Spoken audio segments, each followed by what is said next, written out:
saw the title like that. Fair, fair. You guys can hear game audio, yeah. I suddenly remembered a verse from a poem, but I can't remember the next line. Is my volume fine compared to the game, or should I lower the game?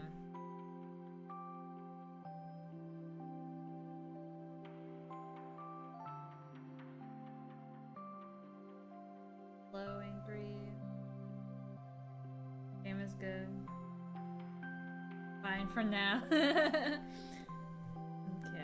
Well, we have a lot to do. We have storyline, and then we also have event. It ends in 7 days, so maybe we should start with this first, and then maybe just relate. I got a cheeseburger, please. Let's.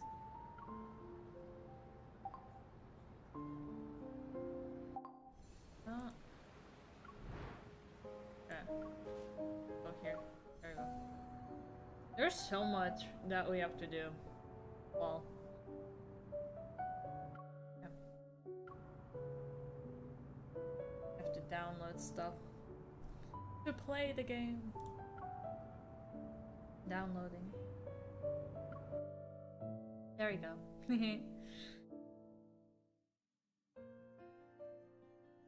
On the day after returning to Lincoln City, I went through the application process to access all available databases in the association. However, the word unakinas was... Sorry. No relevant data entries can be found. Please use another database and try again. Oh, is it really nice? Oh, thank you! How... It didn't seem like a secret since Captain Jenna mentioned them before. Are there hidden search results? I try again and type N109 zone. 51 relevant data entries found. Okay, at least something. Then 109 zone, one of the hubs of technological advancement, was destroyed during the disaster 14 years ago. It became a wasteland. Yibu Kainor, thank you so much for the 100 bits. Thank you. Hello, Lucaria. Is it a horny game? No. No. It's not horny. It's not horny. What are you talking about? Protofield has engulfed the no-hunt zone, isolating from the outside world. Funnily enough, people in the US made like such a tantrum, or like were hyping up the men and like their bulges, that they had to nerf the bulges of the men.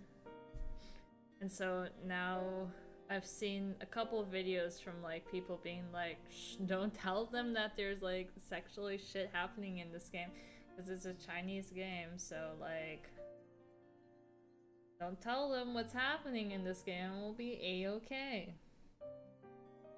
Totally not horny at all. Yeah, exactly. Yeah, they nerfed their bulges because people got horny over them. The protofield has engulfed the no-hunt zone, isolating them from the outside world. Wonders and fog act as natural barriers, rendering this area free from government and the association jurisdiction. So you can eat dogs in... I don't know what that...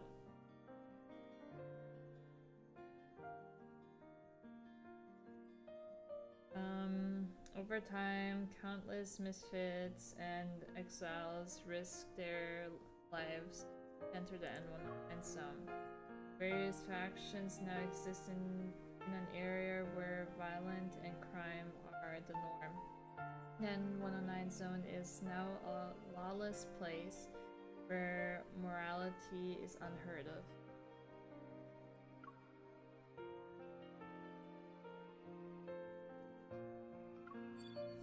Text continues to appear on the stream. As I quickly skim, my disappointment only grows. All of this is vague information. I wonder I won't find any leads on N9 Zone from the association. I sigh and end my search. Suddenly, Tara's face appears in front of me. Hey! So, how was Snowcrest? Did you have fun? So horny. Or we will nerf your Yeah. Tara. I grabbed the souvenir I brought back. Tara was amazing. The mountains were beautiful, and there was this. You actually remembered? She happily accepts the souvenir and then I noticed you were looking into the N109 zone. Got a new mission already? That's a place even veteran hunters won't touch. Shouldn't Captain Jenna be extra prepared before heading in? The few people involved in Anakinas and District N109, the better. I hesitate for a moment, then beat around the bush. I was just curious. Even if Captain Jenna gave me a mission in person, I wouldn't accept it. I see. But I heard the people in the N109 zone are too busy cleaning up their own mess. They won't be causing trouble anytime soon. What do you mean? About a month ago, not long after our last mission ended, there was quite a spectacle in the N109 zone. Numerous deals were being made on the black market. A whole bunch of protocors were all cleaned out without a trace. And you know how the black market runs. Weapon augmentations, human experiments, medical research. They rely on protocors. Who did it? No one knows. But according to the weird. rumors... It's Lumiere. Oh. The chair slides into the space between Tara and me. Nero, when did you get in here? Lumiere? Yeah. Aside from him, nobody can just go in and out of the N109 zone. He pushes up his glasses and glints of excitement flashing eyes. Don't you know who he is? He's a mysterious hunter who appeared during the disaster 14 years ago. He was the first person to successfully kill a Wanderer. The Wanderer was really stunning. I mean, formidable. It's known as a... Knows? I know Lumiere. It's possible we met before. Although my memory is a bit fuzzy, I still remember the rusty red rain.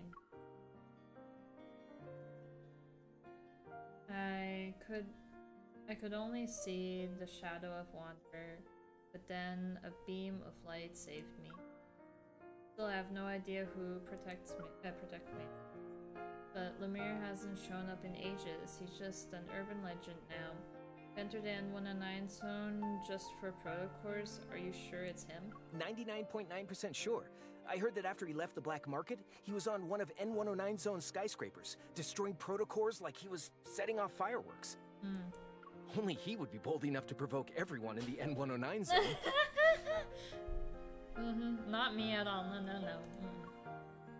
Destroying protocars, it almost reminds me of... It sucks that Lumiere's whereabouts are always shrouded in mystery. If we found him, wouldn't places like the N109 zone be under our control? Define Lumiere.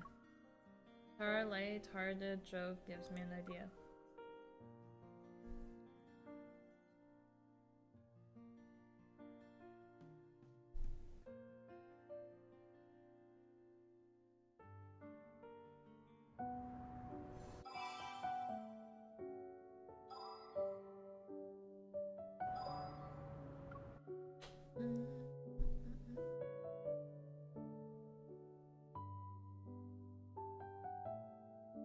Dear passengers, this is the last train heading to the Lincoln Botanical Garden for the day. If you wish to visit the Lincoln Botanical Garden, please board this train. His whereabouts are unknown. It makes sense. It's hard to find someone after they disappear for years. Oh, Savior?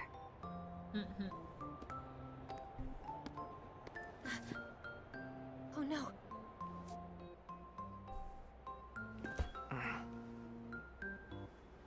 Bonk his head. Hi? Long time.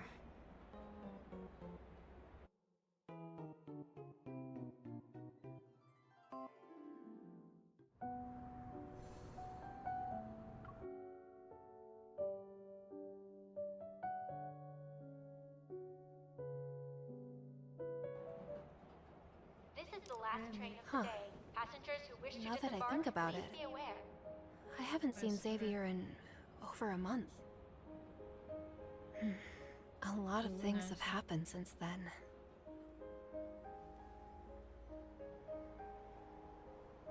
Is there something outside? No, I never thought I'd bump into you on the subway. same. Now I'm worried about what will happen next. Oh, what's the plot of Lemon Please Deep don't Space? say we're about to find ourselves in some crisis. So you're part of You this won't, city right? where there are wanderers, Sorry, so but like there is a evil things crisis. attacking the city, and you're I'm a really hunter hungry, that and all the basically hunts stores are them. closed. This is Xavier. You Maybe run it's because into wanderers him. have been well, more active technically, lately. Lumiere, Anyway, right? why are you just going home now? All of I these was thinking about guys stuff, have like got distracted, past and missed a bunch lives of that they trains. can kind of remember. Try not to ponder while in Well, some dangerous of them. places next time. And they're always on the lookout or What? want to meet Wait, up with this train isn't going to main eat me character. alive, is it? and stuff. And yeah, it's mostly like getting to know the guys that it's about. Like you get like parts of the past of each of the guys and like their past life, and you understand what like the situation that is happening right now with the deep space and stuff like that. Yeah, it's mostly just focused on the guys. And then, I guess, yeah. Like, all of these stories, like, go over the guys. Haven't you heard of the urban And there are legend? 4 right now. Possibly 5 After soon. midnight, an empty train will We'll see. appear. Anyone unlucky enough to ride it will be dragged into the depths of the abyss. Uh-huh. It will be midnight in 30 seconds. If we don't get off here, we'll be trapped in the abyss. Hmm.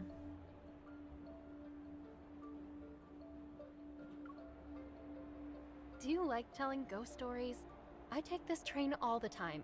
I've never encountered anything out of the ordinary. If something strange does happen, I hope you still have the guts. Speaking of which, why does it feel like we've been on this train for a while? We should have reached the next stop by now. This is West Garden Station. Doors West will Garden open on the Station? right. That can't be Please right. exit in an orderly fashion. They boarded the train here. Something's off, Xavier.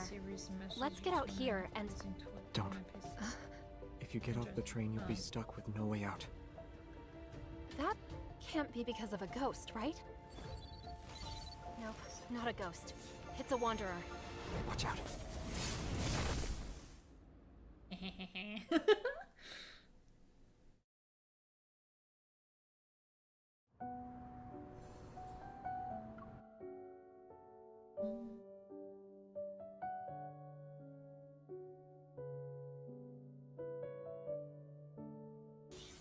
Nope, not a ghost. It's a wanderer. Watch out.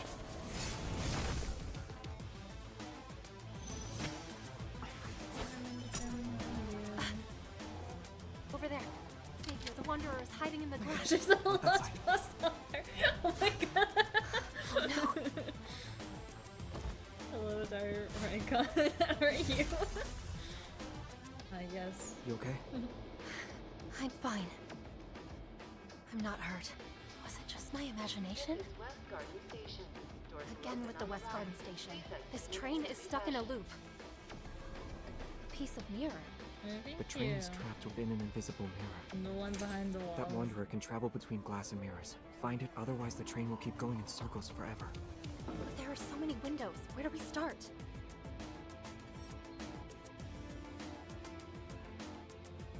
We just... Game has plot? Yes.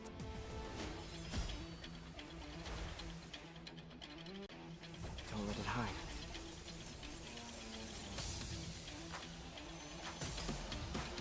And This is actually cool. What the fuck? Oh, I have to use their again. Okay. We shall go fight, chat. I'm sorry for my clicky keyboard in advance. My mic is like next to it so that you guys can hear me, but you're probably gonna hear lots of clicking. ASMR clicking. I guess. Recent, yeah. Will I get what I want this time? This one.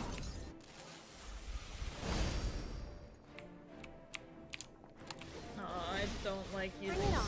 swords. Light, shine down upon me. Here I come. Watch out. I like my gun. Eat this. It's time. Here we go. Be careful not to get hit. Pay attention to its movements. Ow, I wanted to escape. I What am the not fuck? afraid. Watch yourself. It's time. Here we The go. enemies are weak. Now's our chance.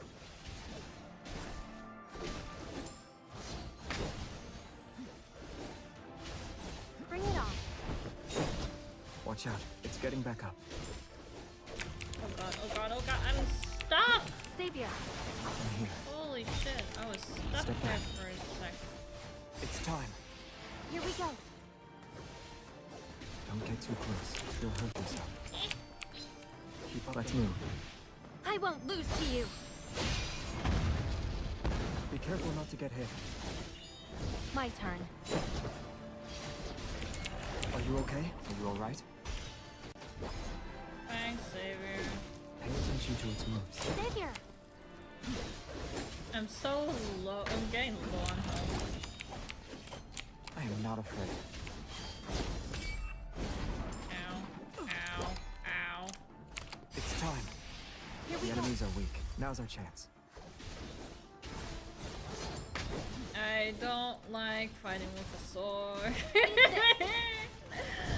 it on. I like Steady now. my gun. We can do this. Don't push yourself too hard. I can still do this. Are you alright? End it. Pay attention to its movement. With my Are you gun, okay? I can be so far back, and it Hell, doesn't better than matter. Next time I'll keep you safe. Hey, you and Noel doing today? Doing good. How are you? Oh, come on, I get my 37th month anniversary. That's fair. I'm not correct. Unfair. Wait, you're playing the husband of game. Oh, never mind, chat. Wow! Wow! The slip-in over didn't work. 9. So I thought that counts subject. Oh damn, I did so bad on that. Can I change my weapon?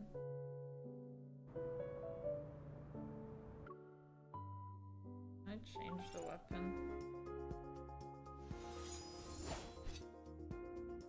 No, it will not. Okay, whatever. We'll live with a 1. At least a 1? Yeah, true. 3 Dear seasons, passengers, Is the 1 Flux Nexus related to the appearance of Test Hatley and Polka? the station will now be closing. We ask all Has those so who many have friends yet to success leave with Oh. it. It's such a good game. All the windows are We look broken. forward to seeing you again. It's just that I wanted us to look for it carefully. I didn't expect you to. Destroyed the entire station. What can I say? I was exhausted. But yeah, it wasn't a good plan.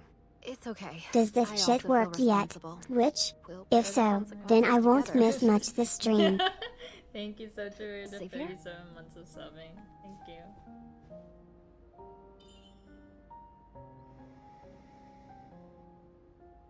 He can fall asleep while standing up? What the fuck?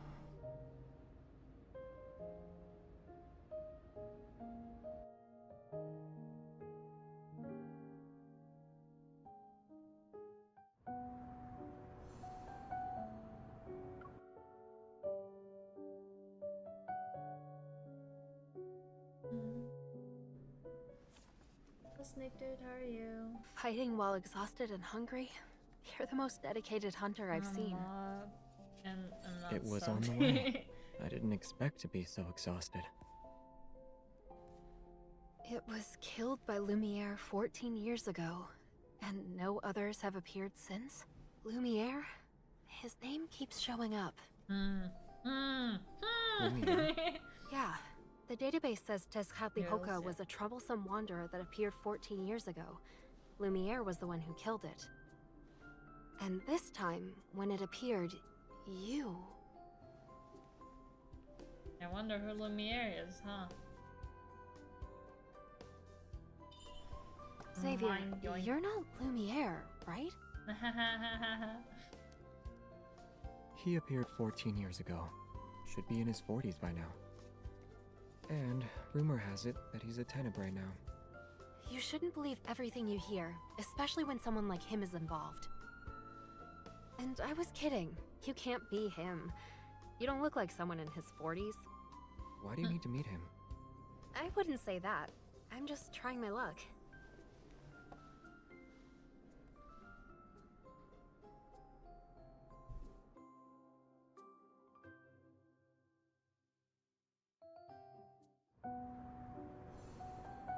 Next one. We're breezing through this. There's some Beauty and the Beast. Only one to walk out of the N-109 zone unscathed. Wiped out 3 important factions in the N-109 zone overnight? You believe that? I'm just curious. If he can waltz into a dangerous place like the N-109 zone and leave without a scratch, he must know a lot. Even if he's in the know, he might not remember much if he has a bad memory. But the more important thing here is, are you interested in him or the N-109 zone? Maybe both. Did you forget what Captain Jenna said? If we want to investigate the modified Protocore, we need to look into Anakinus and the N-109 zone. The mission doesn't require you to go there. I wasn't planning to. I thought I'd take a quick peek. Really? I'm well aware it's an area you can't just visit because you feel like it. It's a dangerous place. One mistake and you forfeit your life, if you really want to go. Then you either have to have strength, or you have to blend in. Care to explain? It's like a melting pot. Everyone knows where people's loyalties lie, so they only acknowledge their allies. If you can't use brute force, blending in is the easiest way. But it's also quite the challenge.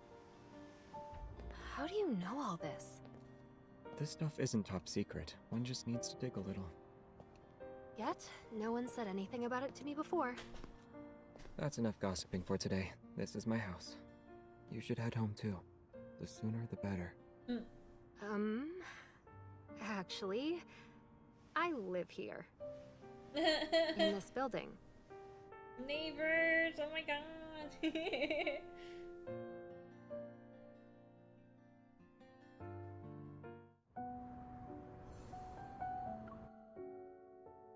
Neighbors, let's go.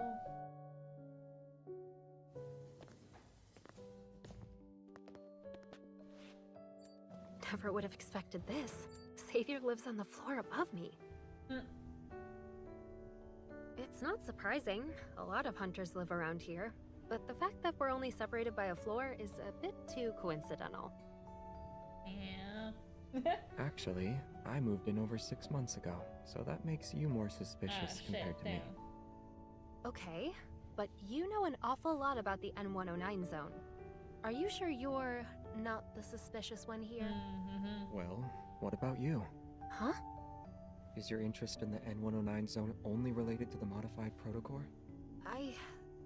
Okay, yeah, I do want to go. There's something I need to do there. Could you give me some more info? If it's not too much trouble, of course. Is that a yes? Or... If you're so curious, we can meet up tomorrow. Really?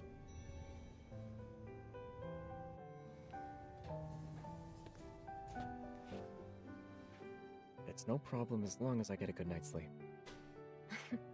I thought you'd be wide awake right now. Great. Well, thanks in advance. Good night. Tomorrow then.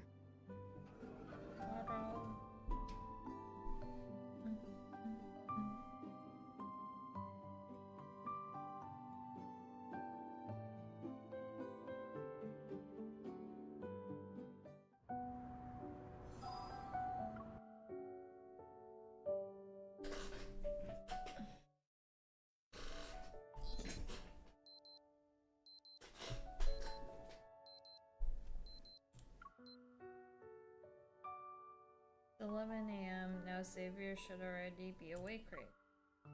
Worried that he isn't, I pace back and forth for an hour.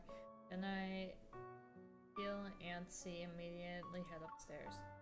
How do I know what door? Apparently I do. Even when I'm outside Unit 602, I still can't believe Xavier is basically my neighbor. How do I know what door he lives at? Hold on. You're here early. Early? Xavier is looking almost harmless in his simple white sweater.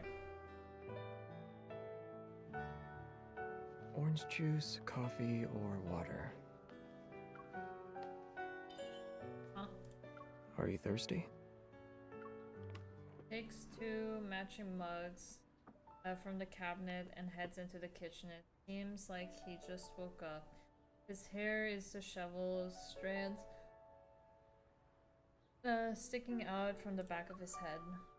Water is fine. Ice or no ice?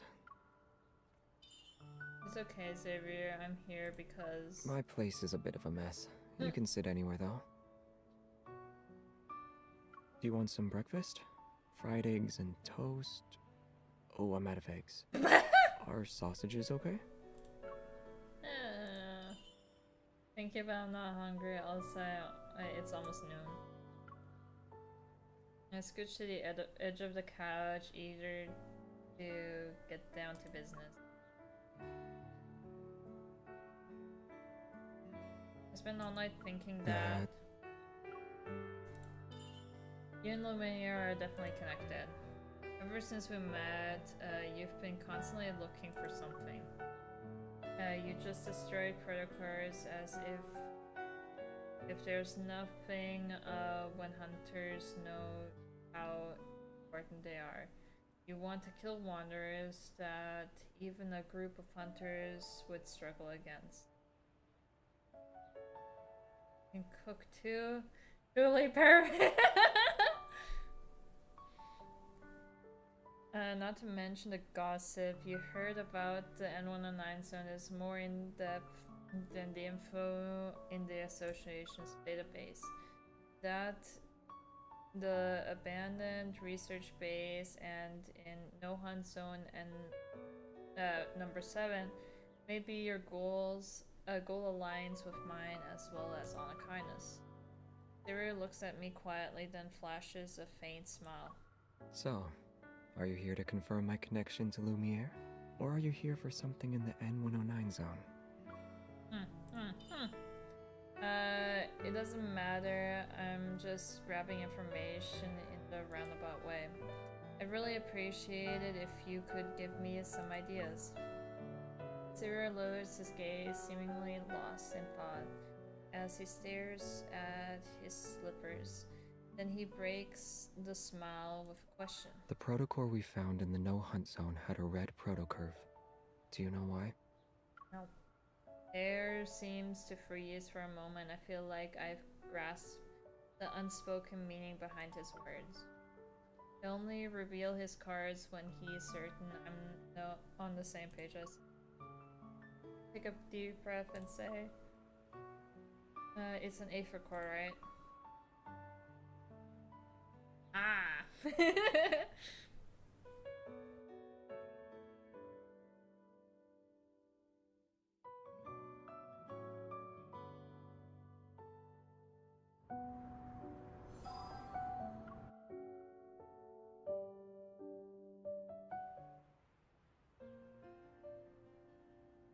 Hearing the words Aether Core, Xavier's eyes widen.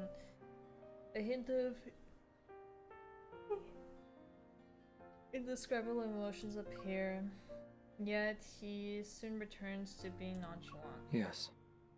The modified protocores in the abandoned research base at No Hunt Zone number 7 possess energy derived from an ether core. How can the Hunters Association not be aware of them? He thinks for a moment before shaking his head. They aren't for now. The Hunters Association only knows it holds powerful energy, but they don't have the means to analyze it. They won't be making any progress on that front for a while. Why didn't you tell them? You didn't tell them either, right? He remains calm as he avoids answering my question. Everyone has secrets, and their reasons for doing things. Regardless, I won't be your enemy. And it appears you have more secrets than me. Do I?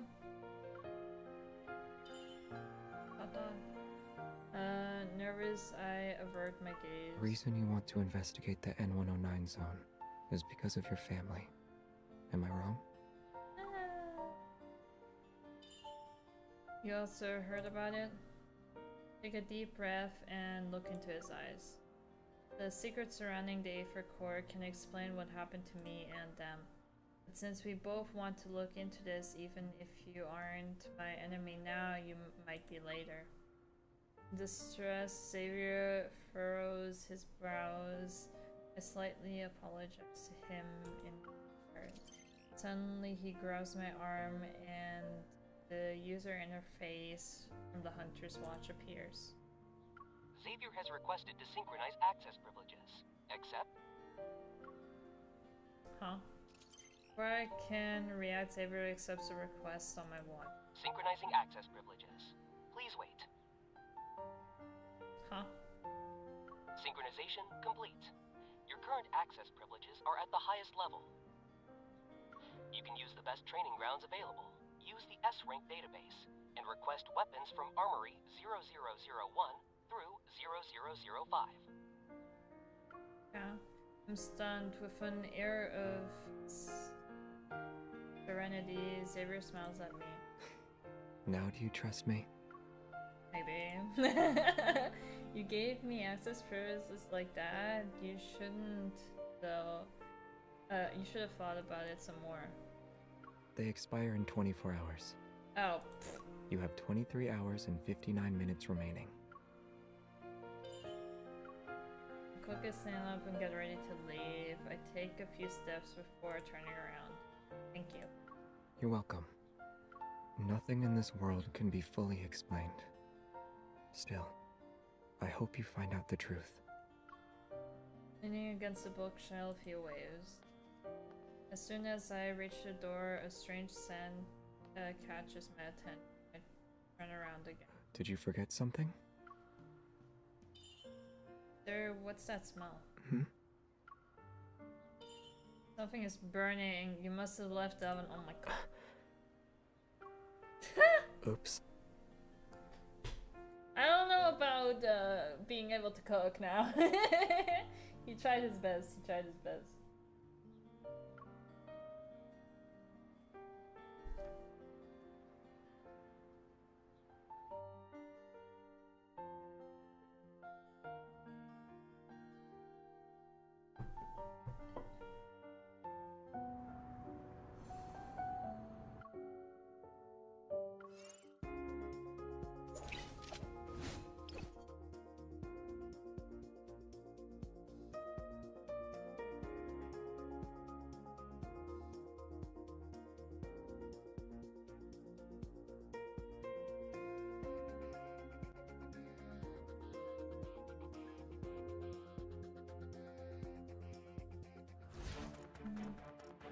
A flame within a painting Oh, I get burns my forever. guns back. Back up. Let's see what trick it has up its sleeve. Did you spot its weakness? Retreat for now. We'll beat it up later. won't escape. Be careful. Why don't we get creative? Sounds like a plan. Don't be deceived. You were too close to it. Stay alert. It's almost over.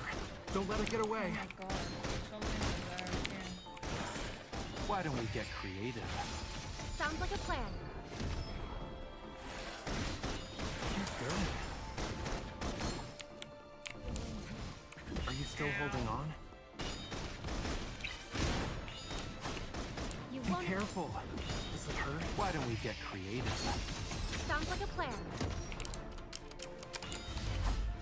I need you. If that's your wish. Where is it hiding? My fleeting inspiration. Let's seize this chance. You were too close to it. With that done, my inspiration is raring to go. I look forward to your new masterpiece. See, it's so much easier with guns instead of the sword.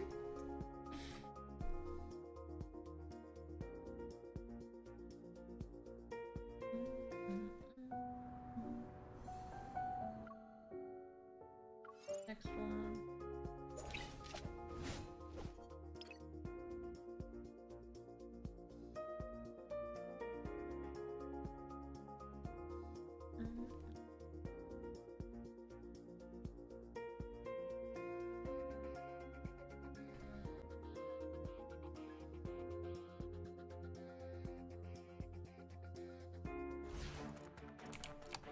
My hands aren't just for painting. Stay alert. Just a scratch. I'll be fine. Did you spot its weakness? I'll show you. It's almost over. Don't let it get away. Why don't we get creative? Sounds like a plan. That was good. That was good. Bring it on. Don't be deceived. I need you. If that's your wish.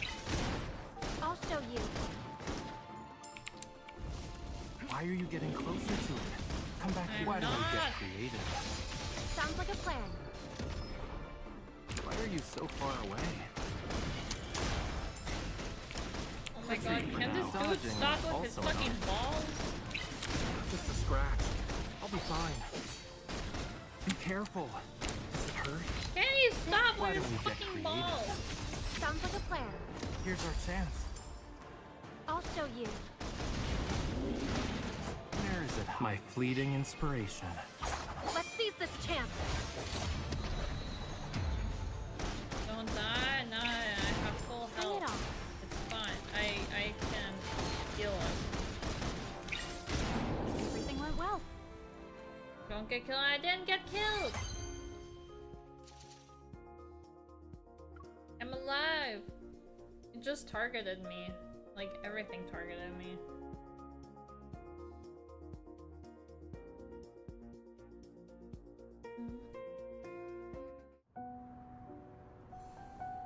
Okay, one more.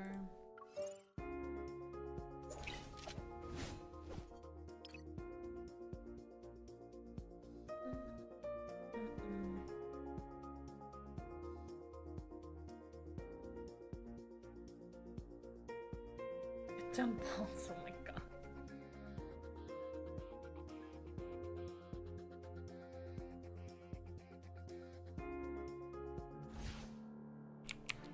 A flame within a painting burns forever. My turn. Did you spot its weakness? Go back to the pit you came from. It's almost over. Don't let it get away. Oh, damn. Is a big dude again. I don't think it's giving up just yet. Raphael, Just a scratch. I'll be fine. Why don't we get creative? sounds like a plan.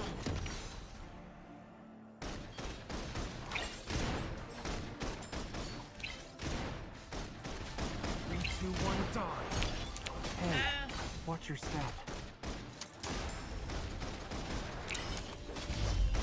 I need you. If that's your wish. Why don't we get creative? Sounds like a plan. Bring it on. Just a scratch. I'll be fine. Now! You won't escape. My fleeting inspiration. Let's seize this chance.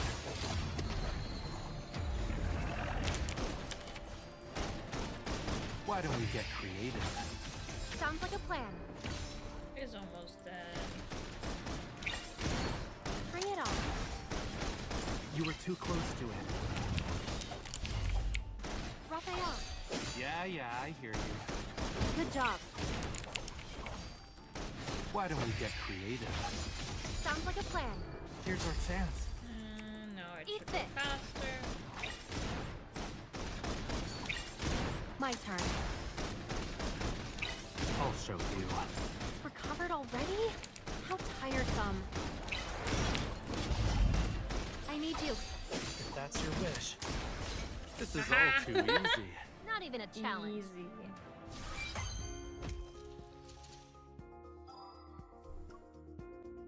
Woohoo. Next chapter. We have so much to do.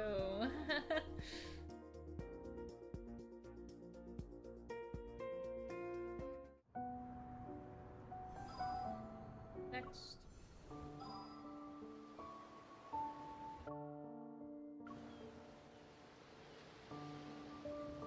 Chapter 7.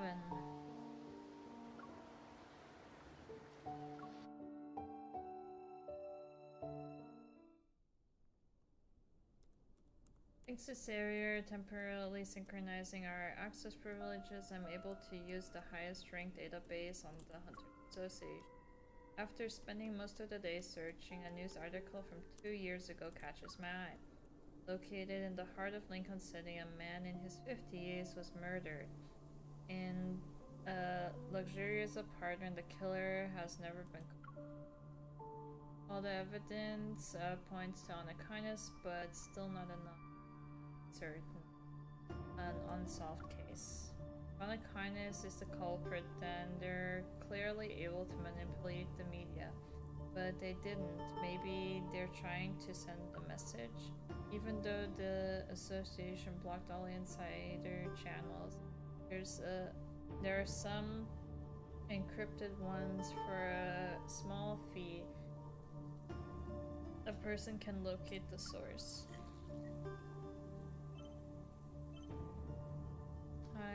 All I got is simple crime, screen, photo, and bad audio clips. Still want them? Yeah. Why are you looking into unkindness? Get a score to settle? Wasn't there a policy about allow? Jesus sent a photo and audio file. They are opened. Both will automatically delete. Like 3 minutes have passed. Yes. I could not read. Photos finished downloading. This takes up the entire screen. There's a room filled with classic furniture. An untouched bottle of expensive wine sits on the nightstand. It appears its owner died before he could have a chance to celebrate. Wearing a bathrobe, the man lies motionless by the door. The intricate embroidered carpet beneath him is soaked with dark red blood. A wisp of smoke slowly spirals out from the bullet hole in his chest, like a crimson carnation blooms from his blood-soaked shirt. Oh yeah. The photo was apparently taken just before the feed was cut, but no weapons or trace were left behind on the crime scene. The police investigators reveals that aside from the victim, there were 3 other individuals. How do they know? The recording had the sound of footsteps from 2 people along a conversation. Who was the victim? They said he's an important researcher for Ever's biopharmaceutical company. Have you heard of Ever before? They're a well-known name. The kindness won't leave behind an obvious trail. Whoopsies. They must have done it intentionally to warn or threaten certain individuals. After thinking about it some more, I decided to play the audio file again. You don't even know what I'm talking about. Well, you won't have to worry about it now. No, it kind of sounds like Silas. Oh, sandwiches.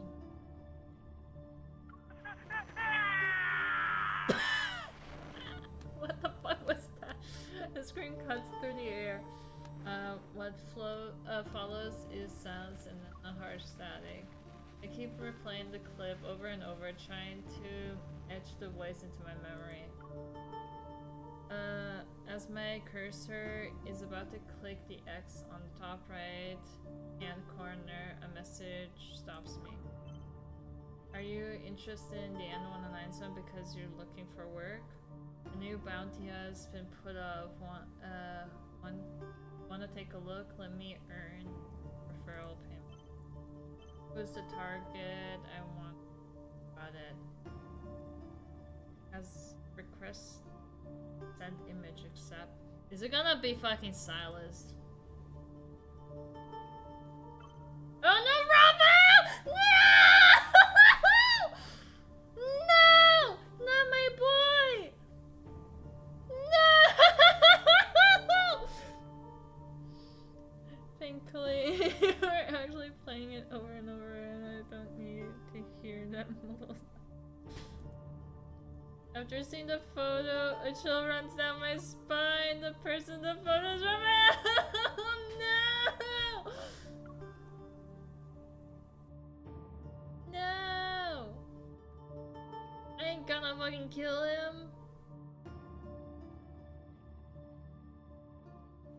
He's not a fucking criminal! He's just an artist.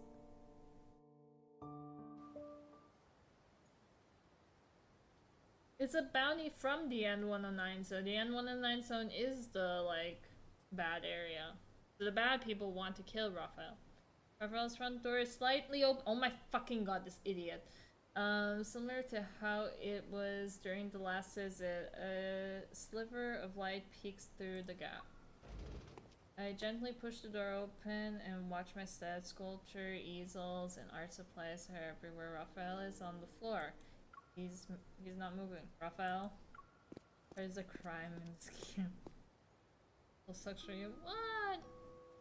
I quickly approach him and lean down. Our faces a breath apart. Raphael's expression is peaceful, as if he is lost in a dream.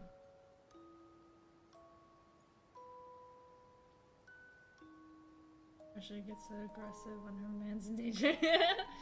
I put my finger near his nose and feel his soft breathe against my skin.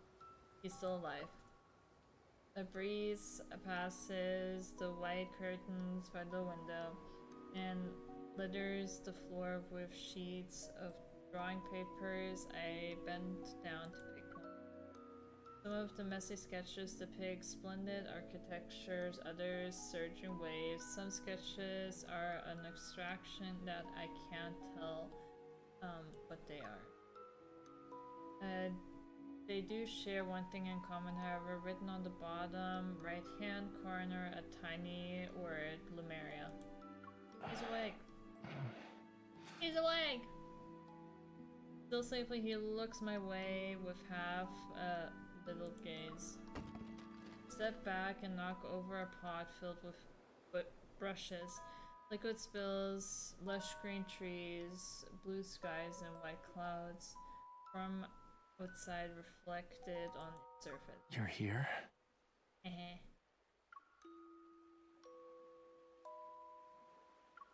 Raphael, are you okay? After staring at me for a long time, Raphael suddenly moves his hand and holds out his.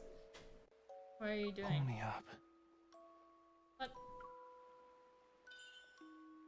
Can't you do it yourself? Hurry. Help me get off the Oh floor. my god, this dude.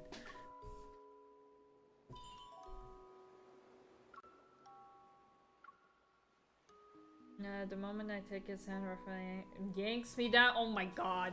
Oh my god. You. Mm-hmm. You're really nice. You worry about my well-being and even accompany me to lunch.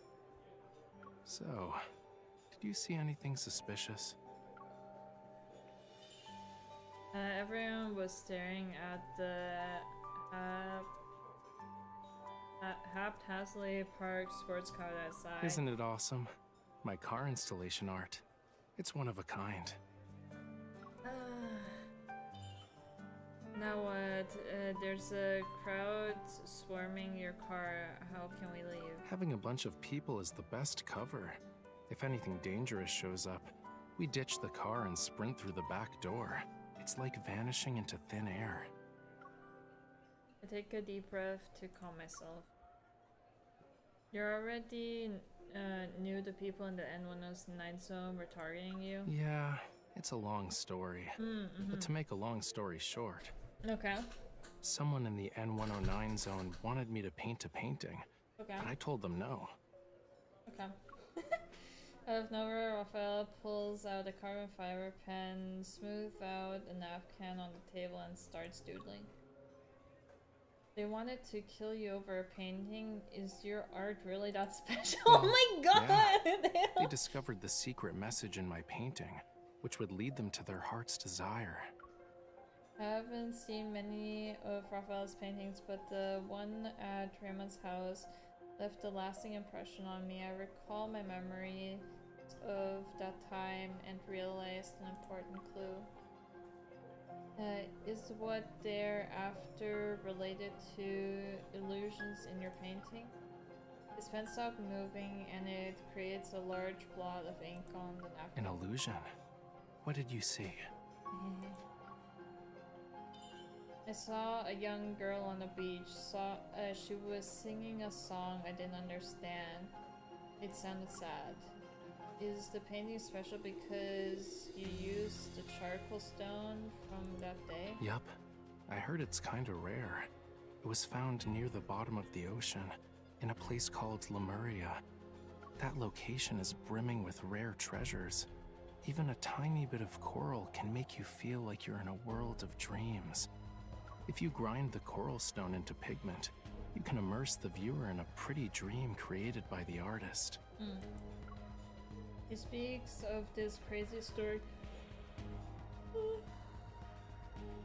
But his voice doesn't waver. He seems to be telling the truth. I have no choice but to hide my skepticism. Every time they mention the grandma, I get sad. Thank God. Really want me to destroy my Raphael twirls his pen between his fingers, then looks into mine. Anyway, guess you're not here because you're concerned about my safety, yeah? Why else would I be here? Raphael, you have a bounty on your head from the N109, so that means you're heard about it before. I need to go there to find something. It's really important. Aside from barging in, I don't know how to enter that place. My hint is as clear as day, but after giving it some thought, Raphael shakes his head. His expression is one of nonchalance. Lincoln has become even more dangerous, and now you're talking about entering a labyrinth?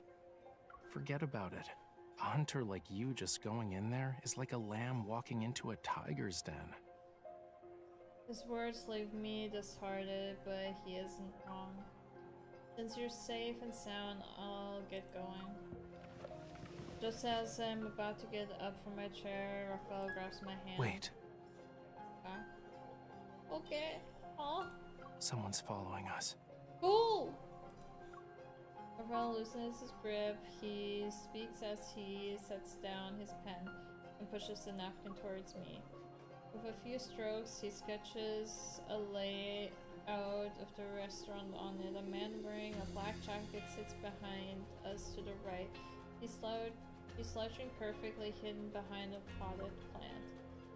He's already here? Not sure. But since he's acting all shady, he's definitely not one of my fans. Oh my god. I raise my arm and activate the watch on my wrist. A palm-sized holographic map appears before Raphael and me. We'll sneak out from the back, run through the mall, and exit north side. Then we'll circle around until we reach the alley behind the flower shop. You know, you're a really good hunter. No! You see, when you see a big picture, you need to use some bait. I look up, nothing the passing crowd reflects in the window. A group of high school students who just got off of school trickle through the door. It's time.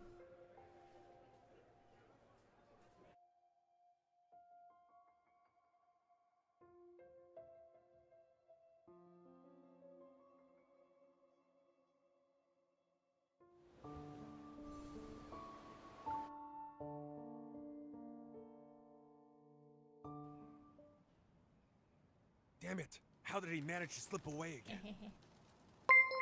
Wow! Thank you so much for the raid. How was your stream? How did your drawing go? Hello, hello.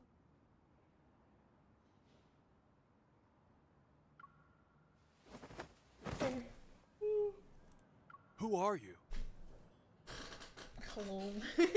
Your drawing went well. Hey, nice. I assume your food is done. Your curry. I need to work on it, but happy with fries. Hey, nice. Who am I? Your first, nice.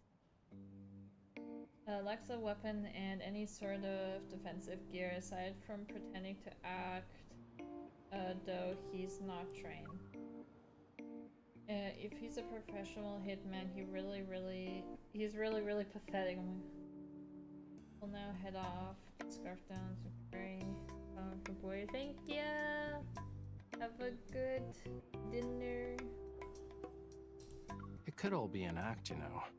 Knocking him down in one fell swoop. Want to do an encore? Middle-aged man wearing a mask is huddled in the corner, his body shaking as he hears those words. He is the epitome of anxiety. I'm not a murderer. I'm just a guy trying to get a scoop.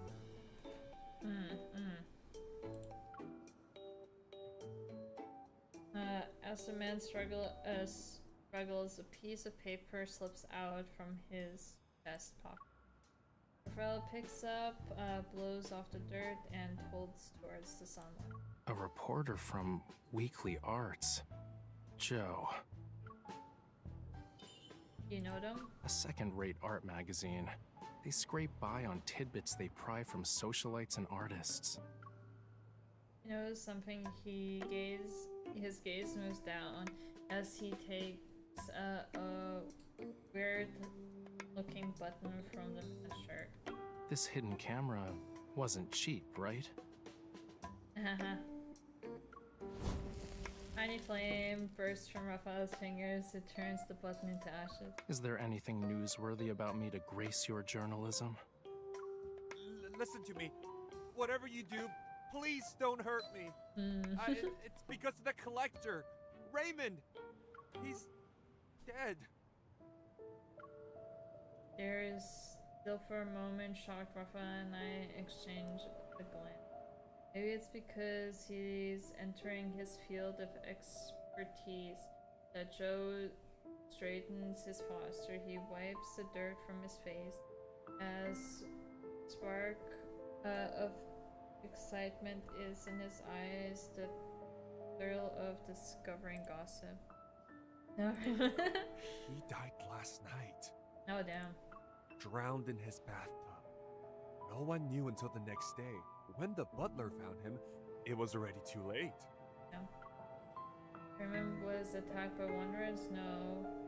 They should be long gone by now. The police already searched his home and looked through the surveillance tapes. They found nothing. Not even another person walking into his room. But... Cut to the chase. the picture painted by Raphael had vanished from his collection room. I've heard the rumors. Some say that before he died, he made a bunch of cuts into his arms and legs. His skin looked like a bunch of fish scales. It's awful, if I do say so myself. In the moment a rich guy is dead, the police are quick to cover it up. They're scared a secret will be revealed, one that will cost them their jobs. But there's no such thing as a secret that can't be hidden. Saying half the time their shirts are honestly Mr. Raphael, are you sure you didn't have a hand in his death? Can your What the painting fuck is that actually supposed to manipulate people? Even if they did, I wouldn't tell you. Also, you said he died last night. I was in my studio during that time and didn't go anywhere. Anywhere. But I do agree it's a tragedy. Or are you saying you want to ask Raymond himself? No, not at all. I don't... I told you everything I know. Can you please let me go this time? This time, Sure. I'll even throw in something extra for you. Tomorrow, I'll be instructing my agent to lodge a complaint about your deplorable stalking behavior to your superiors and cancel our exclusive column interview.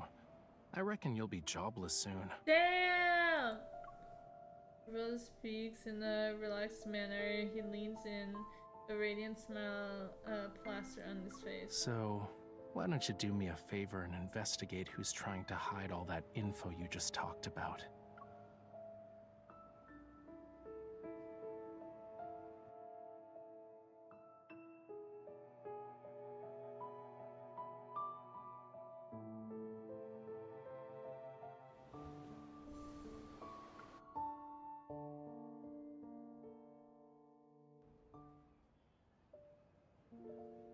Storm of white moths dance around the street, light under the gray sky, waiting for nightfall. We climb the stone steps to the garden in the sky below Lincoln City, liveliest district. A field of grass stretches out before us. It's flanked by trees from both sides, a vibrant sight. Across the street is a floating holographic ad flying above the cityscape. It promotes Raphael's art exhibit for a month. A slate blue sea engulfs the city like a mist cascading onto the towering skyscrapers from buildings to traffic. All is submerged in the tide. While it is obviously a trick of the light, curious people can't help but stop and reach out to touch the swimming fish that pass them. You know what sells the most? Paintings of a calm sea. They can get pretty expensive. The more violent and chaotic the ocean, the less people are interested in it. Humans can sense disaster like animals do, so we subconsciously distract ourselves from things like bad weather. From your last art exhibit, you told me that the painting was from one of your dreams. I stare at the virtual sea of fish swimming, merging into the night sky. It's unsettling yet alluring as the lines between dreams and reality blur. Is this another one of your dreams? Yup, you got that right. I daydream in my studio all the time. It's kinda hard to remember what the real world's like. Thanks for bringing me out of my dreams today. You're welcome. A long time passes before he turns around. Many pedestrians are still looking at the sky, mesmerized by the... Do you have any plans? I'm going home. Lol. The art exhibition needs to be held. Once a painting is sold, another should take its place. Be careful out there. If you find any secrets or hear about the N109 zone, let me know. Brushing off the grass, clinging to my clothes, I stand up and say goodbye. But I still don't have the paint needed to finish the piece I'm working on. Rafael sits up, his eyes sparkle as he looks at me. I had a bad feeling about this. Don't you remember our deal? What deal? Oh, what? Exactly, what deal? I saw how you fought, quick and precise. That final strike was unlike anything I've seen before. If you could be my bodyguard. Protect me on our journey together. If we find an alternative, I'll happily give you what's in my hand right now.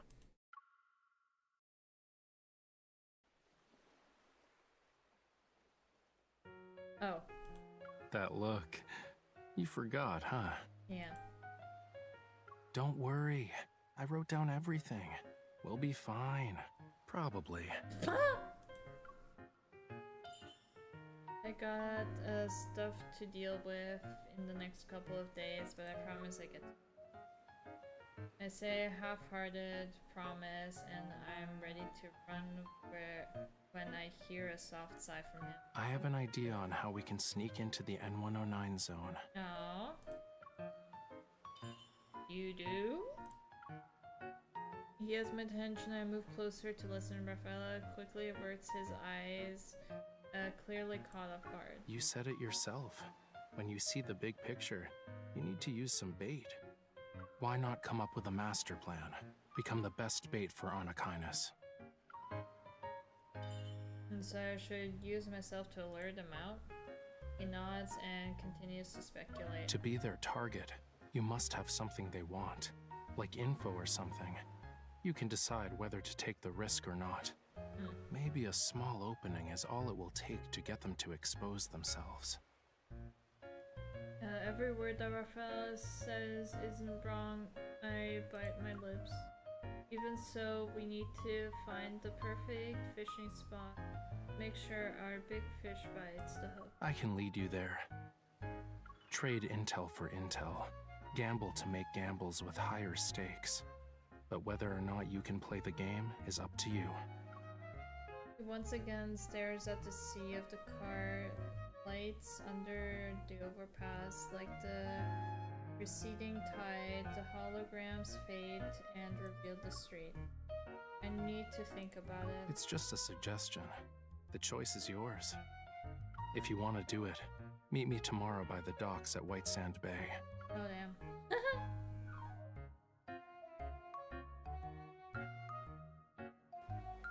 After a night worth of hesitation, I arrived at the White Sand Bay the next morning. By the docks is a familiar figure, the manager I met at Flux Art the other day. Ah, good to see you again, Miss Hunter. Hello, Mr. Thomas. No reason to be so formal. Call me Thomas. Raphael does it. I knew you'd show up. Oh damn, fancy outfit. Raphael walks over, arms folded, and plants himself between me and Thomas. Don't forget your I'm not promise. the kind of person to just forget. You two get along well. I'm glad Raphael has a reliable friend such as yourself. Stop treating her like she's my babysitter. I protect him at least for today, but what are we supposed to do now? The dapper looking nice guy. Hello. fancy as hell. Yeah! It looks so nice. Both turn in the distraction that I'm pointing in.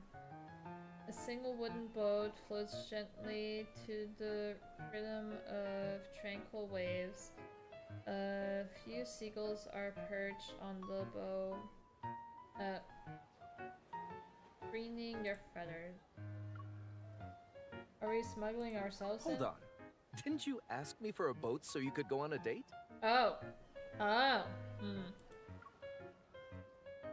Is that what this is?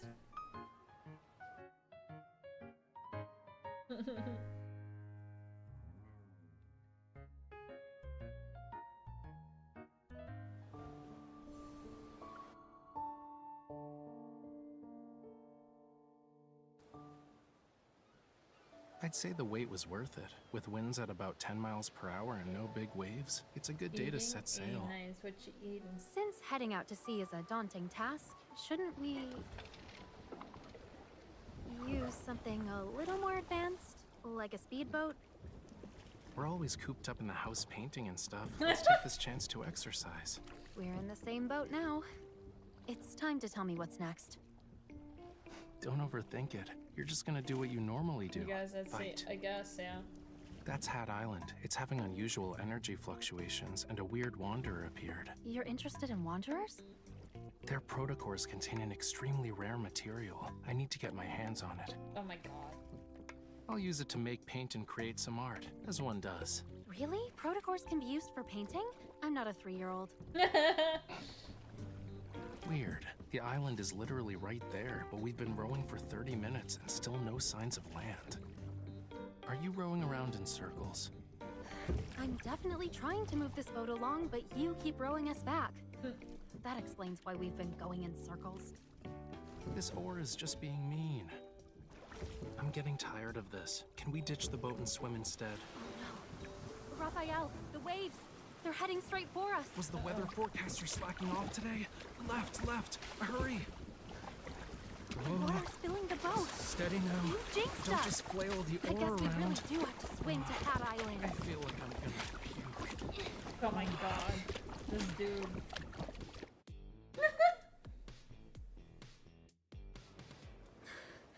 If there were any normal guys to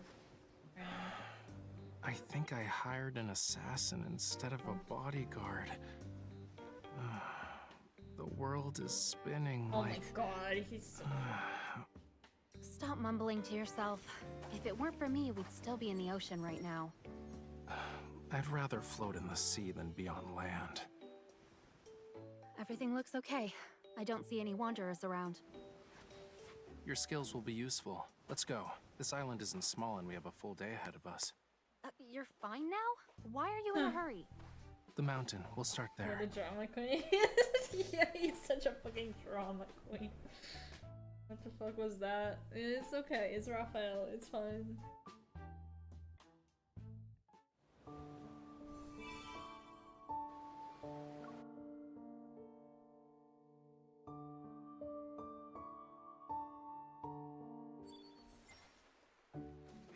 I don't see any signs of life.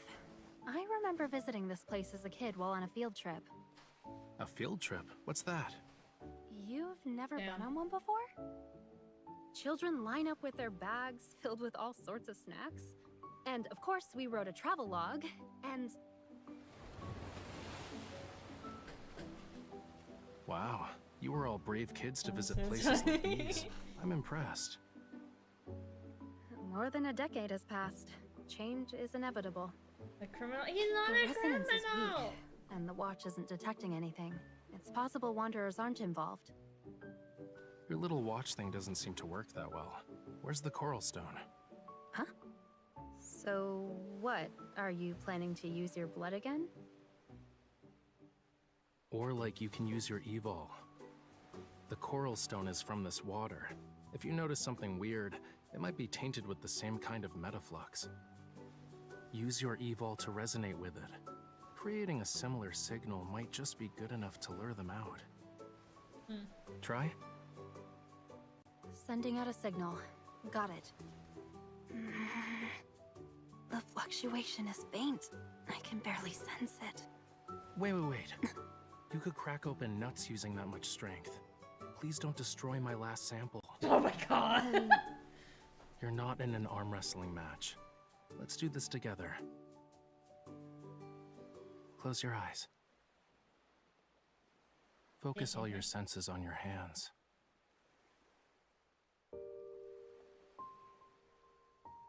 Well, can you feel a warm power surging within you? Everything in this world has a unique, unmatchable frequency. That's what. No!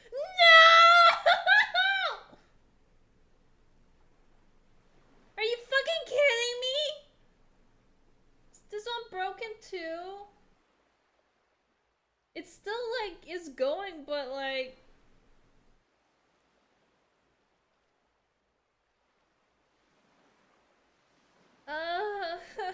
Why does he constantly get close and grab your hands like that?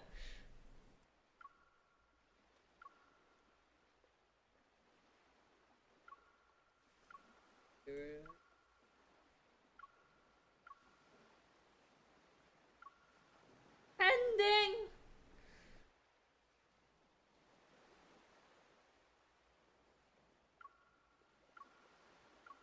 Is broken, chat.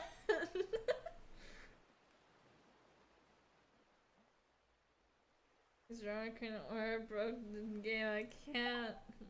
God.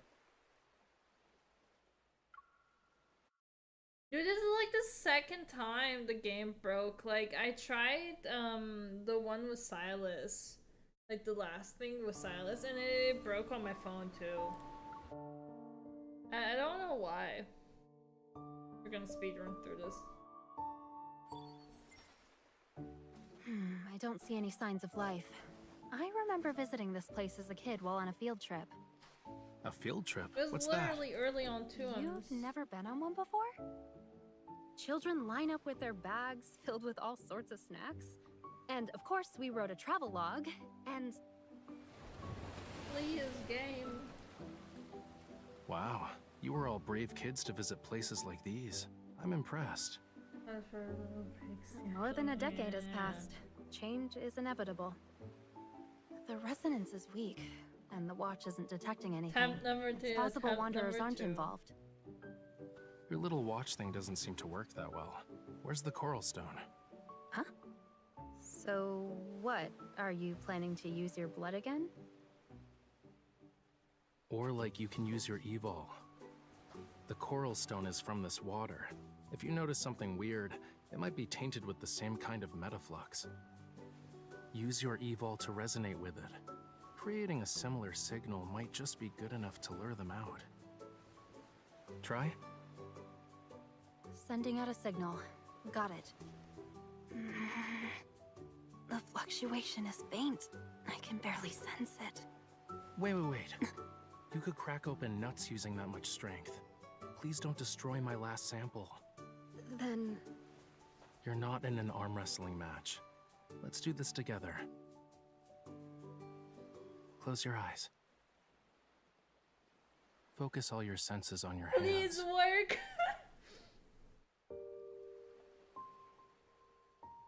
Well, can you feel a warm power surging within you? Everything in this world has a unique, unmatchable frequency. That's what. Oh my fucking god!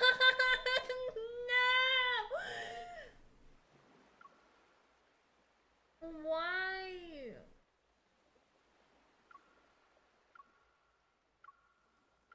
This is so mean! We literally can't even finish this!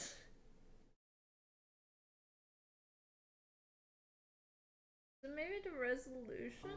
Game resolution is too high?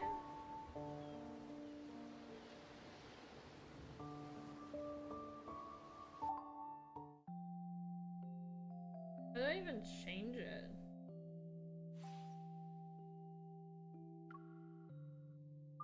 Quality.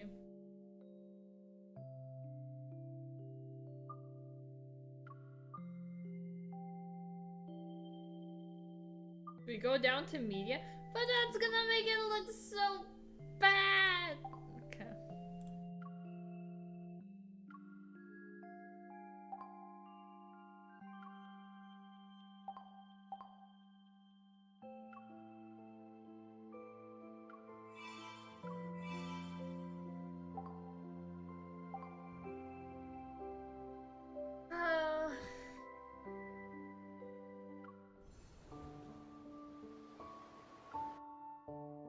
Oh, one more time, chat.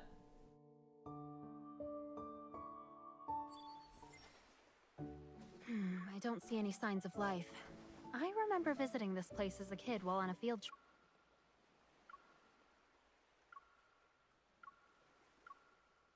trip. A field trip? What's that? You've never been on one before? Children line up with their bags it's filled lower with all sorts of resolution, it snacks. should be. And of Doesn't course, we look- wrote a travel log. And Okay, let's go lower. It looked fine. Maybe I didn't confirm it.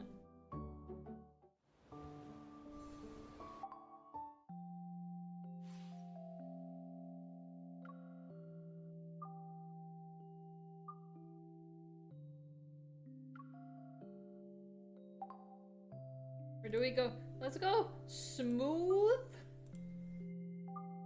Recommended. Fine, we'll go smooth. My god, it looks so fucking awful. Ugh. It's fine. I don't see any signs of life. I remember visiting this place as a kid while on a field trip. A field trip? What's It that? looks so pixelated. You've Oh never my been on one god. Children line up with their bags filled with all sorts of snacks. And of course, we wrote a travel log. And Wow, you were all brave kids to visit places like these. I'm impressed. more than a decade has passed. Change is inevitable. The residence is weak, and the watch isn't detecting anything. It's possible wanderers aren't involved. Your little watch thing doesn't seem to work that well. Where's the coral stone? Huh? So, what? Are you planning to use your blood again? Or like you can use your evol. Yeah. The coral stone is from this water. If you notice something weird, it might be tainted with the same kind of This metaflux. game was in English. Use your Yeah. evol to resonate with it. Creating a similar signal might just be good enough to lure them out. Try? Sending out a signal. Got it. If this doesn't fix it, I'll be The like. fluctuation is sad. faint. I can barely sense it. Wait, He looks fucking You could creepy. crack open nuts using that much strength. He looks Please creepy. don't destroy my last sample. Then He's You're not in an glowing out arm of his wrestling eyes match. and mouth. Let's do this I together. don't like this smooth. Close your eyes. I wanted my Focus high all your detail. senses on your hands. Well, Well, can you feel a warm power surging within you? Everything in this world has a Those, unique, yeah. unmatchable frequency. That's why oh my fucking god! It's just, it's just broken. Well, we can't finish this. This fucking sucks. Why can't I? I just want to finish it. Oh, let me go back to Ultra. Well, I guess we have other things. We can do the event, I guess. Rage, I was expecting. Oh, is this just... Oh, literally can just click through it. Okay, never mind.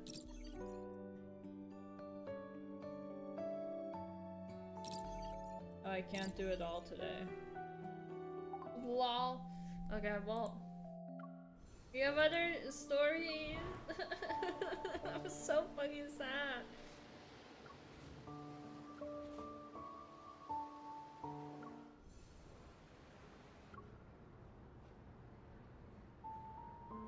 Well,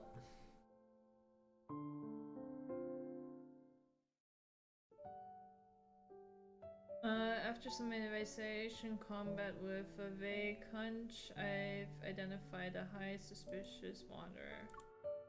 Andrew is tracking it, but it's been several days since I got a response. This lull allows me to test the new gears Simone modified for me before this mission. Only problem is that my partner who promised to join me for this trial is late as usual. 10 rings! The training session is over now! That's Simone, for you. She can turn even the simplest sidearm into something extraordinary. I switch on the safety and put away my gun. My gaze drifts to the empty lane beside me. Looks like Xavier, king of hardiness, didn't get the chance to try out the new gear But first. at least I have the luck of a partner who's always thinking about me. Well, the door to the shooting range opens without me noticing. Xavier leans against the door frame and smiles. I got caught up following a new lead. I didn't have time to tell you. It is about that case you've been digging into. You've been really mysterious about it. Time you fill me in? He raises the cup in his hand as he speaks. Let's talk over a cup of coffee first. I'll tell you everything then. He follows Xavier into the training room lounge area. Grab a cup of coffee he offers me. I cautiously take a small sip with a little hot and soft sort of wheat. It's a little hot and sort of weak, but it's still okay. You made this? The coffee machine did all the work. I just put in the beans and provided the cup. Sounds like you didn't do much, but the coffee isn't bad. Hearing this, Xavier chuckles. So your investigation is coffee related? Certain people were smuggling painted protocore fragments in the coffee beans. I had to attend as a judge at the coffee contest. I figured that with all the effort they put in, there would be a clue about the ether cores. But all we got were some modified, regular protocores. Oh, I thought. I paused and my gaze falls into the cup in my hand. What is it? Since joining Special Operations, Xavier and I busied ourselves with tracking down leads on the Aether Core, but I always had the feeling that he was carrying out this secret mission even long before he joined. I also think it's connected to Xavier's other secret, but this isn't the right time to delve into it. I hold myself back from saying, I thought you knew something related to Aether Core's whereabouts. I thought you had more solid leads than Simone and I. Oh, I figured you'd ask something more probing. Also, as if reading my mind, Xavier gives me a chance to steer the direction of this conversation. But then Xavier lowers his head in response to my question. It almost seems like he's slightly upset. Isn't there anything you genuinely want to ask? Despite everything we've been through so far, I've never really pressed Xavier about his connection to the Aether Core. In this case, how much do you know about the Aether Core? Have you been tracking down the Aether Core before? You must know more about the Aether Core than the Association, right? In your mind, am I more capable than all of the Association's hunters combined? The Association has its network, but maybe you're aware of things they can't access.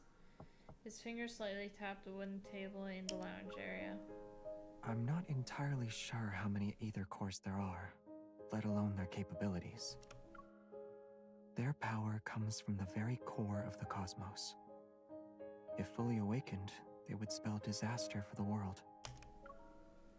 Noticing my thoughtful expression, he smiles and gently smooths the furrow between my brows.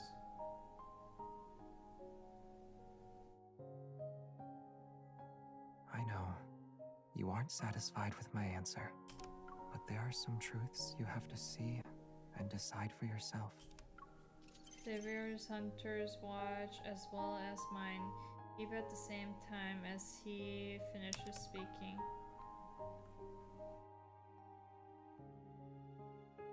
The Wanderer you identified earlier, the one associated with the Beta Protocurve energy, is confirmed to be related to the Ether cores. The detailed information has been synchronized with your device's data log. Get ready to head out. This Wanderer will also be difficult to deal with.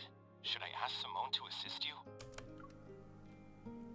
That won't be necessary. My best mission partner is back. The call ends. I raise an eyebrow at Xavier. I should witness the truths and answers I'm after for myself, but that doesn't mean I have to do it alone. One last question. I'd like to know if my partner is willing to fight alongside me for this, and whether or not it's just for today. I believe this answer will meet your expectations. I'll always be with you, beyond just today.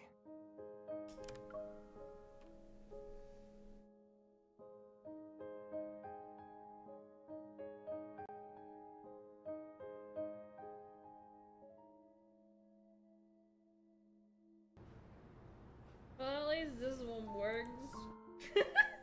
Imagine it breaking too. Oh my god. 3 days later, Lincoln City. Okay. Whatever. My hand reaches over, turns off the interface of my hunter's watch and adjusts my cuff before pulling away. If you keep staring at it, everyone will soon figure out we're hunters. I lower my arm and gaze at Xavier, who's walking next to me. You're right, Xavier, my astronomy buddy. The warm autumn sun peeks out from behind the leaves. He casts dappled light on the corner of his mouth. That sounds a little staged. You're my journalism schoolmate, remember? 3 days ago, the Wanderer and Wonder that Andrew tracked using Beta. Is that Beta Protocol? I think, right? Shown up at Prestera University. Considering the recent student disappearance at the university, the association has assigned us the mission to eliminate this Wanderer. To prevent the unnecessary panic, Xavier and I are pretending to be students. And with the university's help, we'll be conducting interviews with the attacked students under the glimpse of campus TV stations. You're walking too fast. My wrist is gently pulled, bringing me back to the moment I realize I've been rushing. This is the place I'm used to when I'm on a mission. I look around and purposely slow down.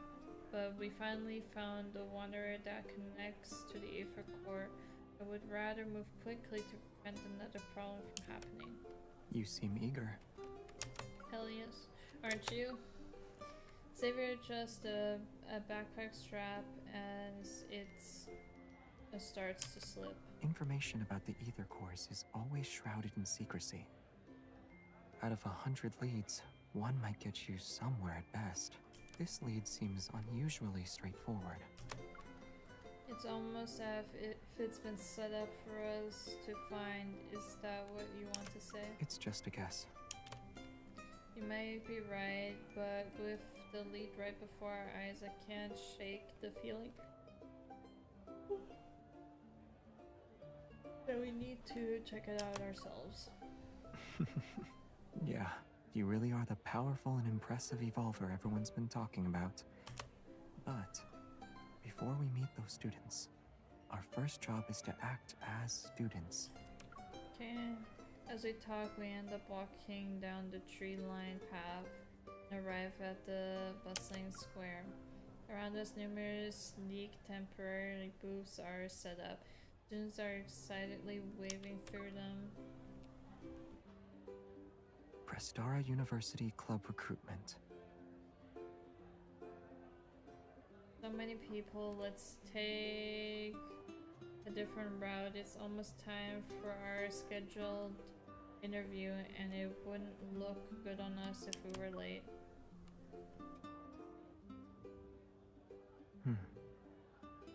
Yeah, it'll take a while. But how about we use this opportunity to relive our student days for a bit? Oh my god. How are we going to do that? Sarah stares at me, then he fixes my hair and takes off his non-prescription glasses.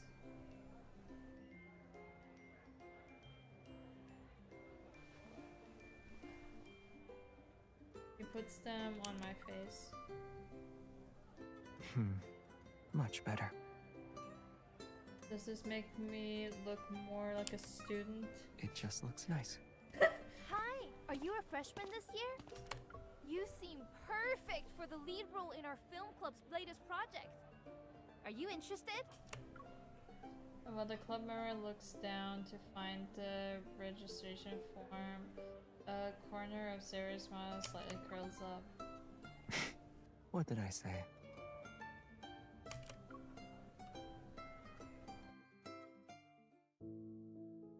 I feel like Xavier was throwing his teammate under the bus, but this trick surprisingly worked.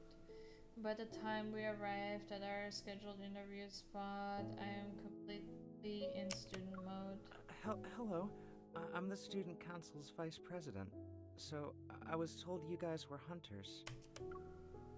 The tall, lanky boy gives a slightly uneasy smile, his head sinking lower as he speaks. The students who disappeared earlier are waiting in the classroom. They only know it's for a campus TV interview. Sorry, could you repeat what you just said? I mean, just keep the questions simple and try not to scare anyone. After all, they've all had encounters with the Wanderer. Let's make sure we don't add to their trauma. Understood, we'll be careful.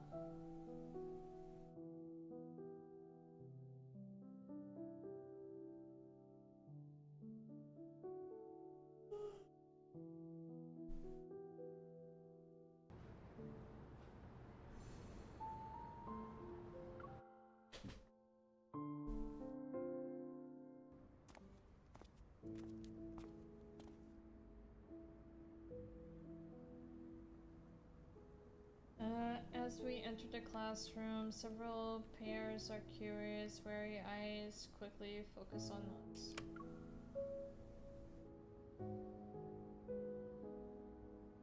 I clear my throat and offer a genuinely friendly smile. I'm the broadcast journalist major.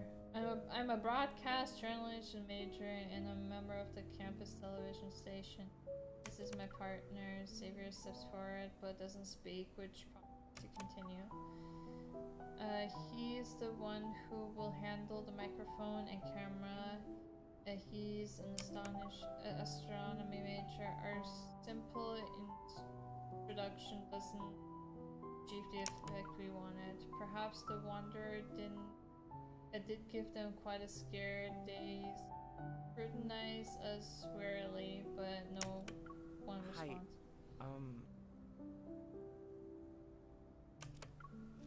A bag full of drinks appears from behind the door. The person holding it hesitates, struggles to gesture a couple of times.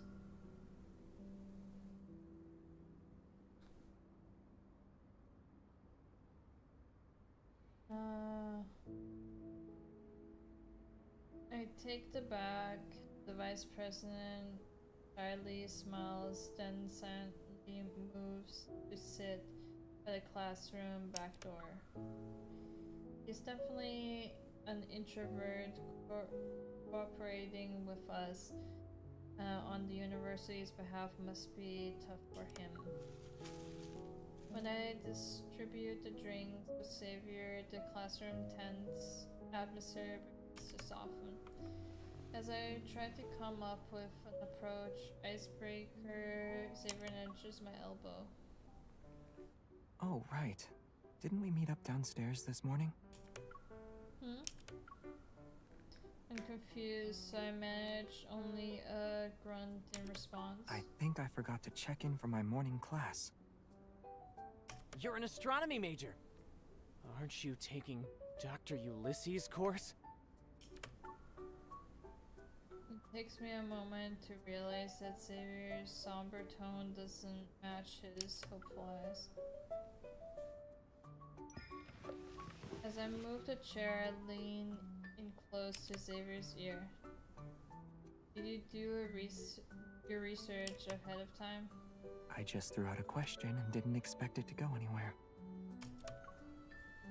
Straightening his posture, Xavier smiles and looks at the students who respond to his question earlier. Yeah, his classes are really tough. And the students relax as the conversation begins to flow more naturally. I knew it. When it comes to the strictest professor at Prestara University, no one can beat Dr. Ulysses. But it's not that bad. While he's strict in class, he's pretty chill on the basketball court when classes are over. Actually, I missed one of Dr. Ulysses' meetings because of that Wanderer incident. Thanks for reminding me. I need to catch up with him later. You're welcome.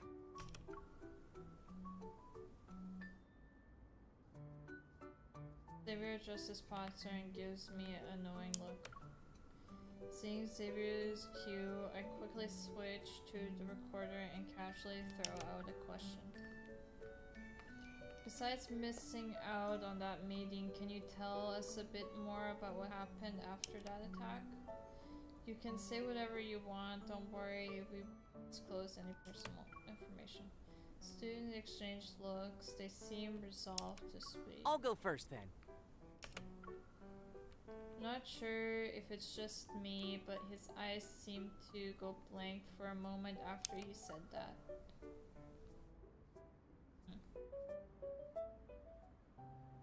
This is what we call a white hole, a theoretical region of space-time. If we reverse What all are you the doing? symbols in the equation representing the geometry of space-time, We're not then in this actually very here for the space, lecture, but we objects are might no as longer well unable look the to part. escape from it. I slide rather, to they the can open only textbook to the center of the desk, line up my notebook and pen, place a water bottle to the side. Your desk is so neat, to only a matter of time before the professor notices. According to a student's account, the incident occurred outside the classroom. He was heading to a meeting with a professor. I decided to talk to this professor to see if we could gather any cues. So I dragged Xavier with me the next day and we snuck into his class. Yeah, it's a perfect disguise. The way you quickly claimed a seat in the back was nice and clean, too. The back row is the VVVIP section. Has a great view and ambience, perfect for relaxing entertainment, and even spying two students in the back row secretly holding hands under their desk. I casually changed the subject. Where did you prefer to sit when you were in school? I didn't have a particular preference, but I usually sat in the back too. The sunlight was nice, and the breeze was refreshing. How comfortable were the desks and chairs? They were okay. As our casual chat drifts, I flip open the notebook and turn my attention back to our mission. Even though we learned a lot of details from two students affected by the attack yesterday, we didn't find anything notable. Those 5 students were either normal people or evolvers. They encountered the Wanderers in various spots. Some were on the blind path and others were in labs, and they woke up in different places afterwards. This Wanderer doesn't seem to limit to indoors or outdoor spaces. There's no clear path to whether it shows up. It's not completely random, though. Xavier takes the pen from me and draws a few circles on my notebook. All the incidents happened at night. If that's connected to the Wanderer's behavior, then we can narrow our search. Also, all these students just started college this year. Does that mean something? Maybe this Wanderer thinks freshmen are easy targets. Then it must have access to his enrollment system. I flip through the notebooks page again and again, and yet nothing clicks. It seems like the Wanderer is targeting the students at random, but I can't believe it's just coincidence. In this world, many coincidences are often part of a larger scheme. These students are being chosen for a reason. We just haven't figured it out yet. The Wanderers do target certain individuals, for example. You! Over there! Realizing the student silence around me, I look up and Dr. Yates is on the podium. He's smiling. Yes, I'm talking to you, young lady in the back row. Come up here and show everyone what a Morris Thorn wormhole is. Yeah. You think I can answer that?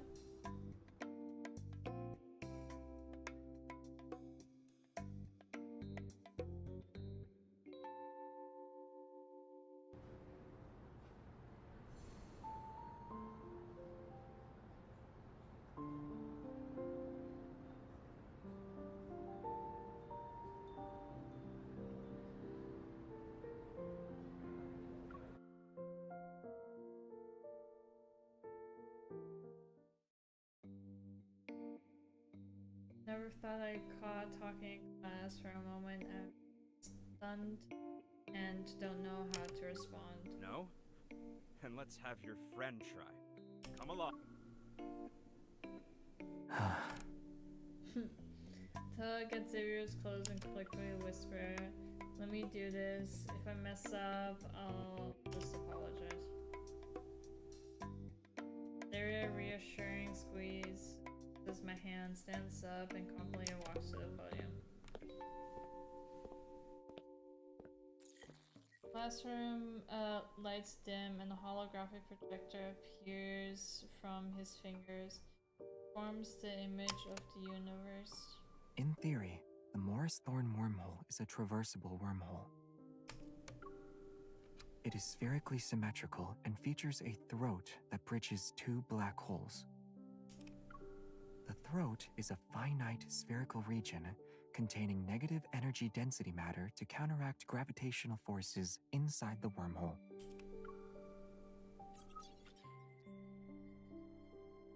Xavier speaks in a measured tone. Stars shift under his clutch to gradually form a wormhole model. The light from distant planets flicker before us, and his silhouette seemingly stretch across light years. For a moment I wonder, was Xavier like this back in college? Correct. The negative energy's repulsive gravitational properties keep the wormhole's throat open, allowing matter or signals to pass through. Time travel becomes possible with this model. For example, the deep space tunnel above us might very well be a giant wormhole. The mysterious deep space signals could then make their way to our distant Earth. Perhaps certain materials, or even other forms of life, can find us through these cosmic channels. What are you thinking about? A snapback to reality. Xavier has crossed the starry expanse and now stands before me. He's within arm's reach once more. I'm curious, were you really an astronomy graduate? Who knows?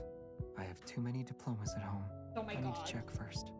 Oh my god, such a flex, damn. I don't know what I graduated with, I have too many diplomas. And when the bell rings,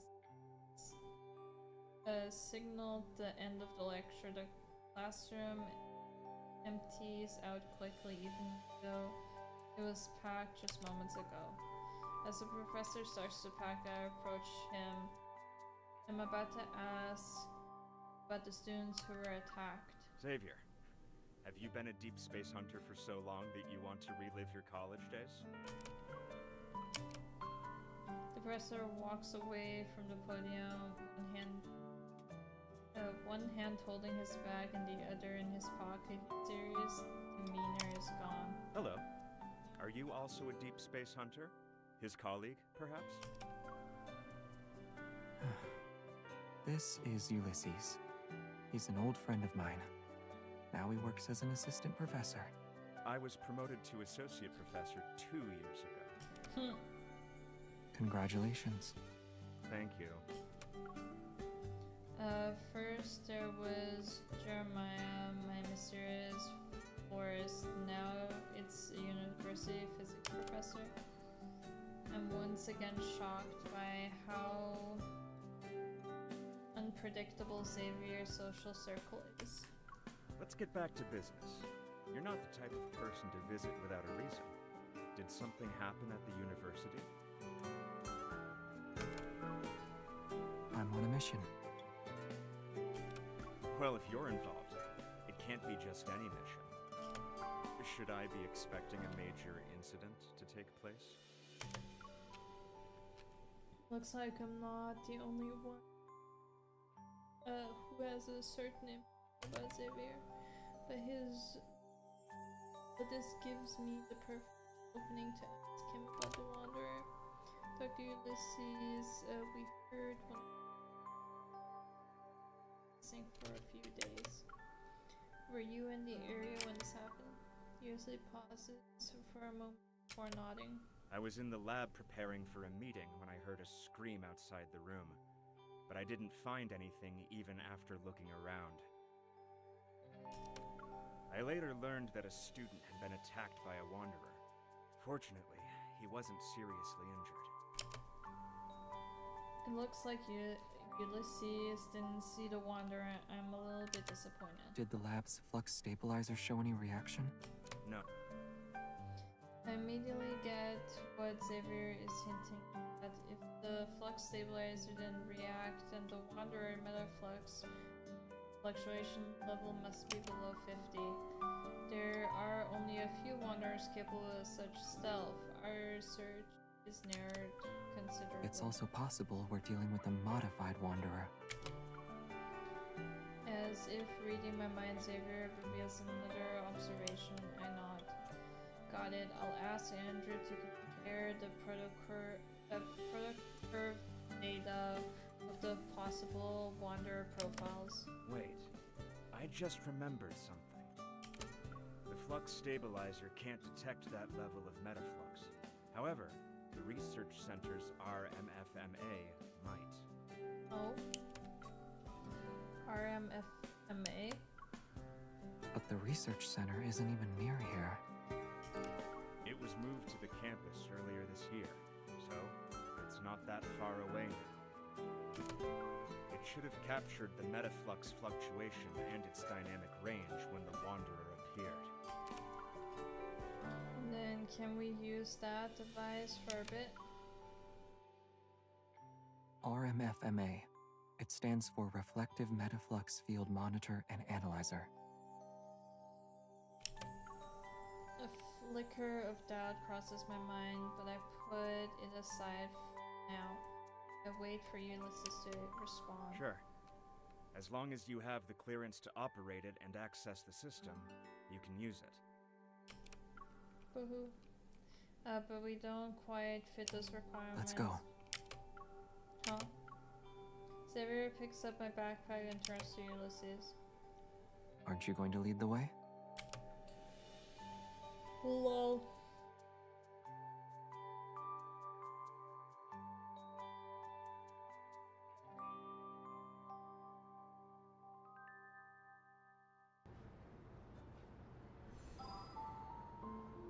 Next one.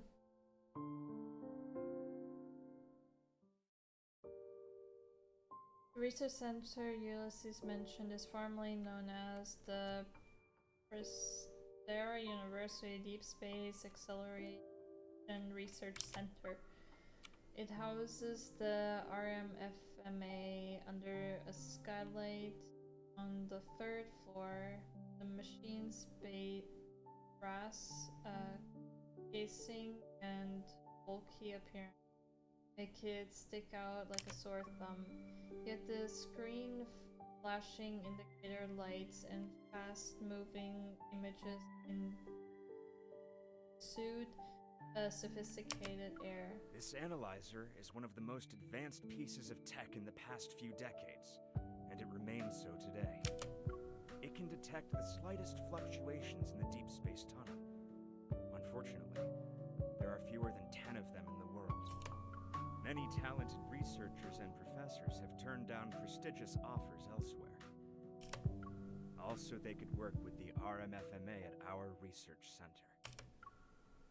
Do Xavier and I need to apply for access first to receive its data? Where's Xavier?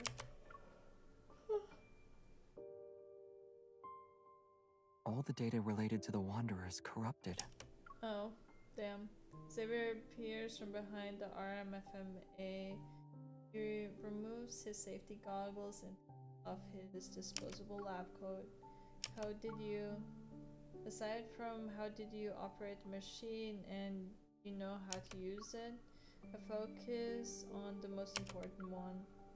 What do you mean corrupted? Did it capture even a trace of a Wanderer? Yes. It showed that a Wanderer appeared on the university's campus in the past 2 weeks. But all the data has been tampered with. Oh. The generated spectrum also has many errors. It can't be used as a clue. The hem and cut of his lab coat somehow got tangled together. Xavier frowns and pulls harder, but they're still stuck. Raise your hands a little more. That helps Xavier wiggle out of the lab coat. My mind races with questions. Maybe the RMFMA is too old. Is it malfunctioning? If that were the case, the first issues wouldn't show up in detection and sampling errors. Which means someone deliberately tampered with it. Oh, damn. But once he's out of the lab coat, I meet his gaze. It's brimming with confidence. It's a rare high-end device, yet Xavier seems to know it inside and out and can even lock the system to use it. I slowly pull him forward. I purposely change my expression and lower my voice. Alright, cut to the chase. How are you able to operate this machine? It might look complex, but it's actually easy to use. You know that's not what I mean. You're not really going to interrogate me right now, are you? Maybe I am, maybe I am. Tama, hello, how are you? As Ulysses returns from examining the data, I let go of Xavier. I step back to make room. You know how, for like the last Silas mission, it like got stuck for me. Like I couldn't like finish it. Well, it happened with Raphael's like main story thing. Like the third one, and I can't fucking continue. I'm so mad. I wanted to see it, so I have to see if on my phone it works, because I know Silas's one didn't work on my phone. So I'm kind of hoping that Raphael's works, but we'll see. Someone probably tampered with it. However, the research center is a secure, newly built facility that few people can access. If we include me, only a handful of researchers work here. The last system login was recorded to be over a month ago. Has anyone else been in here the past 2 weeks? Branch's story? I think?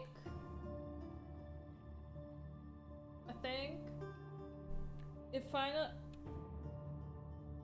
Is it? I don't... To be honest, I'm not sure what I'm doing right now. I just was upset that I couldn't do Raphael's thing, and then I just chose a random one. You see things long and hard before finally giving a hesitant reply. Yeah. Yes. Yeah, but okay. It's Okay. not anything suspicious. There was a study event here for new students. Part of the event included a tour of our facilities. That was when we introduced them to this analyzer. New students who started this year, could it be? Those 5 students who were attacked all enrolled this year. You should be able to do all the branches, sir.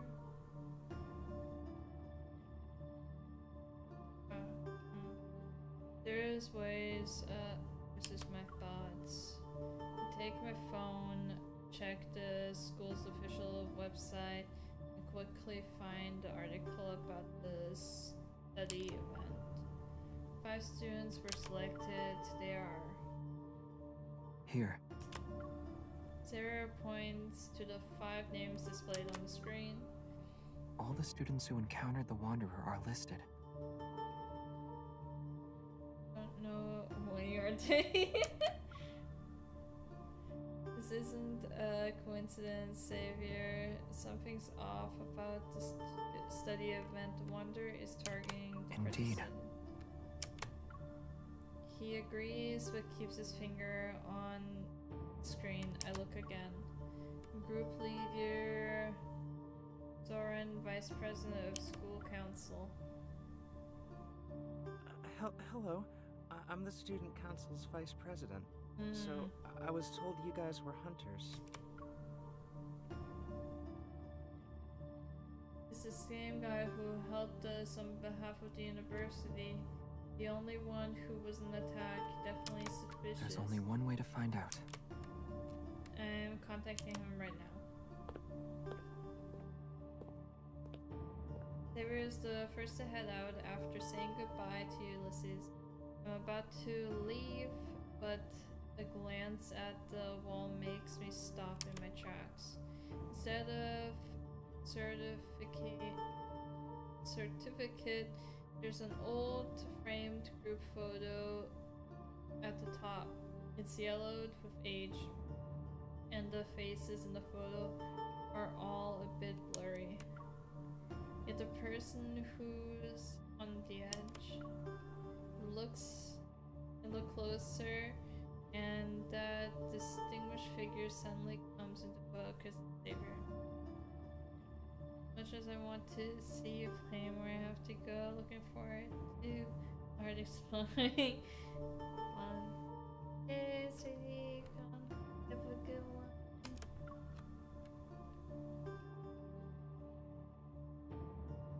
Oh, here, now I can show you, Tama, which one's like bugging out for me.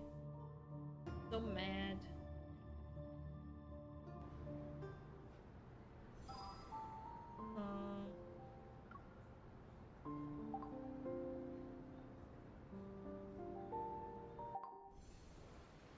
Yeah, no, not this.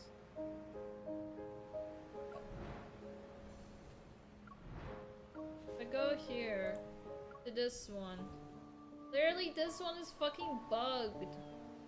I can't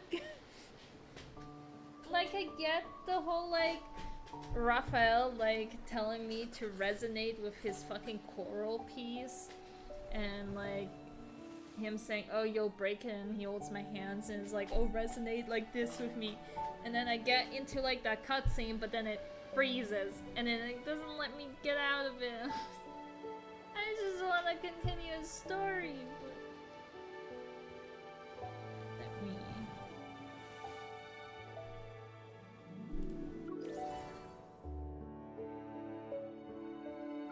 I can do this real quick.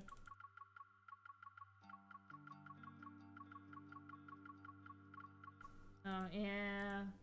I don't know why it does that. It's so weird. See, the same thing happened. You were there when the same thing happened with Silas's one, and on mobile it didn't change anything. So I'm kind of worried that it's the same for Raphael's. Is BlueStacks all? I'll try, cause it did the same for Silas's one. And for Silas it didn't matter because it was like the last one, right? But for Raphael, it literally only at 6.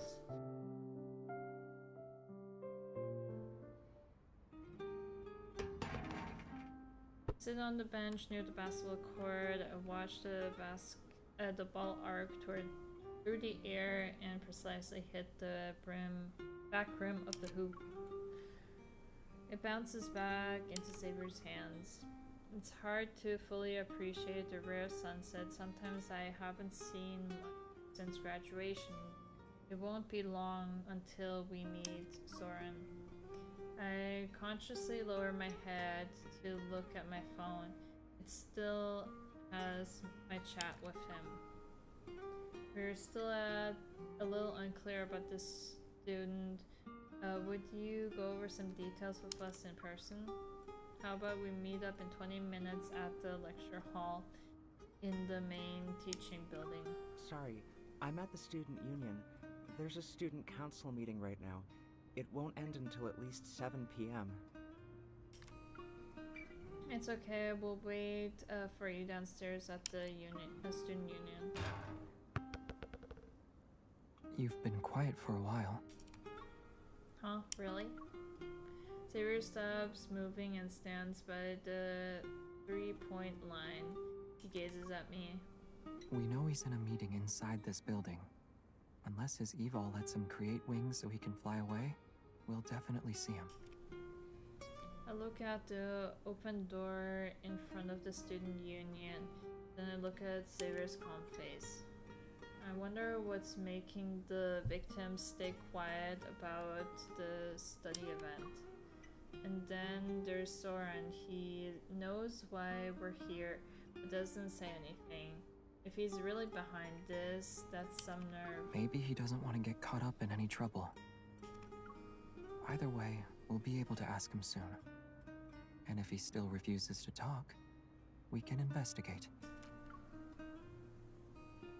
He keeps gazing at me. His eyes are firm and steady. I nod. Then he offers me the basketball. Want to try? No, his invitation is actually his way of offering me a break from mission. I can't bring myself to refuse, so I stand up. Sure.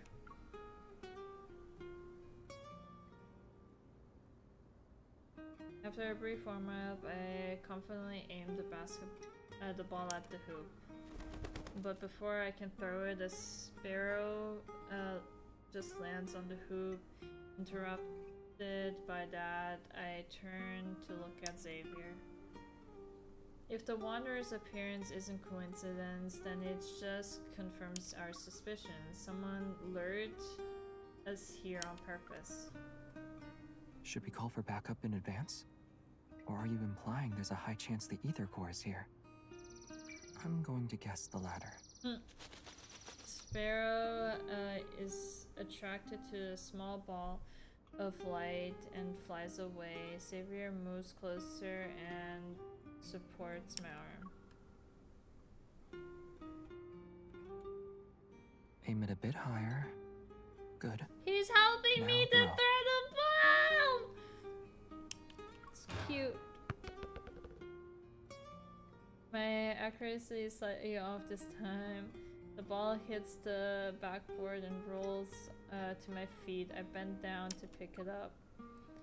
Maybe it's not as terrible as we think it is. It could just be a coincidence, and Soren is a dedicated vice president of the student council. He does seem to be a good, well-behaved student, sort of like you.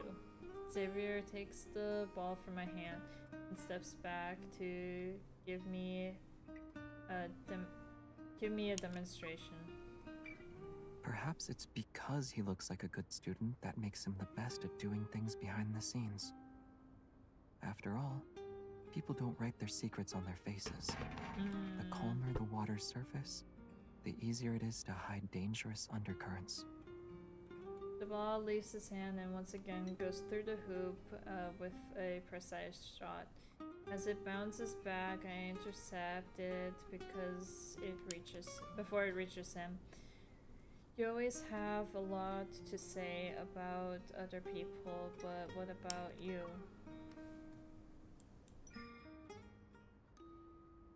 Recalling a blurry yellowish photo from the research center, I move closer to Xavier.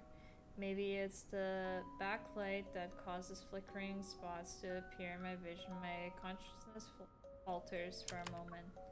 Xavier, when I first saw him, Xavier in the non-hunt zone, Xavier in the research center, Xavier playing basketball at sunset. They appear in front of me all at once. They line up gracefully and blend into the figure of the person before me. Me? What secret are you hiding behind your calm face? From the distance past to the present, who are you really? Even though I am so close to you, experienced all these life and death situations with you, I still cannot seem to fully understand you. Huh? Xavier's puzzled gaze lingers on my face and suppressed the question in my heart.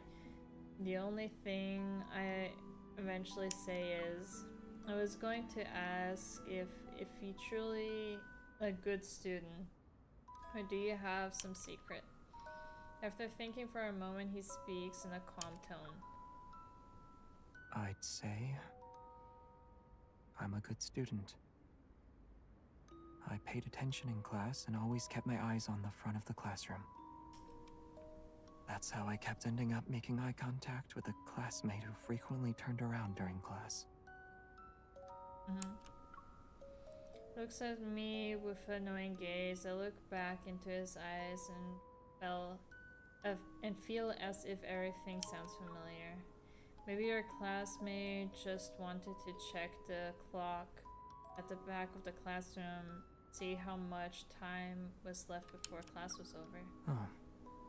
You're asking if I have a hidden side to me like Soren? He responded with a question. Now it's my turn to think about my answer.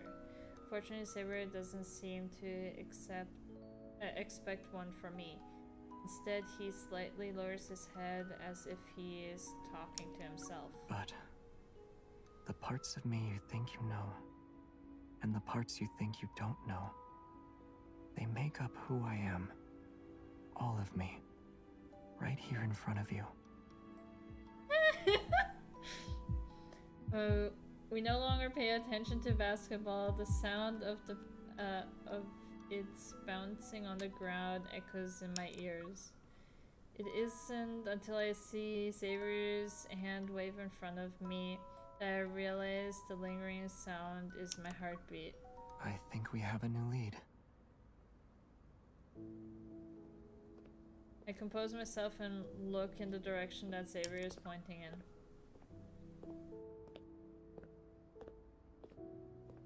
I catch sight of the enthusiastic student from yesterday's interview. He's walking out of the student union. Didn't he say he needed a week off after the Wanderer attack? I grabbed Xavier's arm. Something's not right. Let me ask.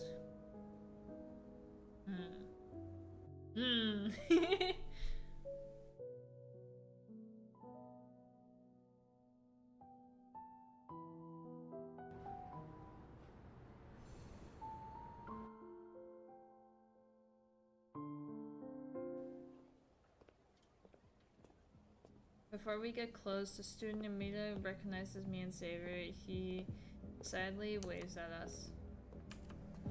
I don't know about this. What a coincidence! Why are you here? Didn't you say you were going to take a week's leave at home? What brings you back? With no time to lose, I get straight to the point, but the student looks confused. Huh? Did I say that yesterday? I don't remember at all. After the attack, my friend said my memory had gotten worse. I thought I was getting better over the past couple of days. I don't like where this is going. I exchange a glance with Xavier. My eyes say something's wrong. What do you remember then?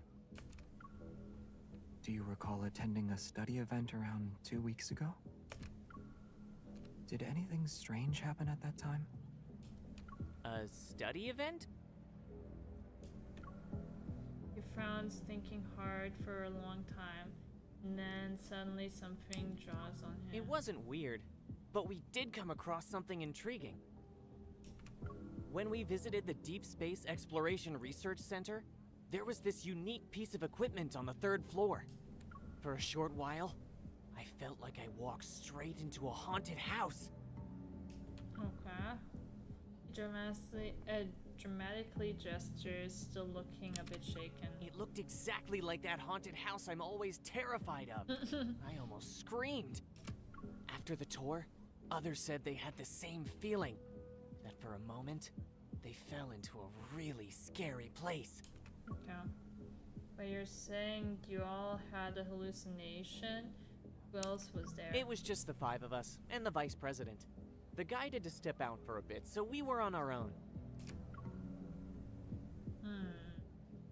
It's not a hallucination. This is something the RMFMA can also do. No, you mean... To make a long story short, it's like recreating a plane of existence and overlapping it with our reality. But only a few people know about this. We surely underestimated Soren. Xavier grabs my wrist with one hand and supports my back with the other. Hold on. Wait, you know where he is? The research center.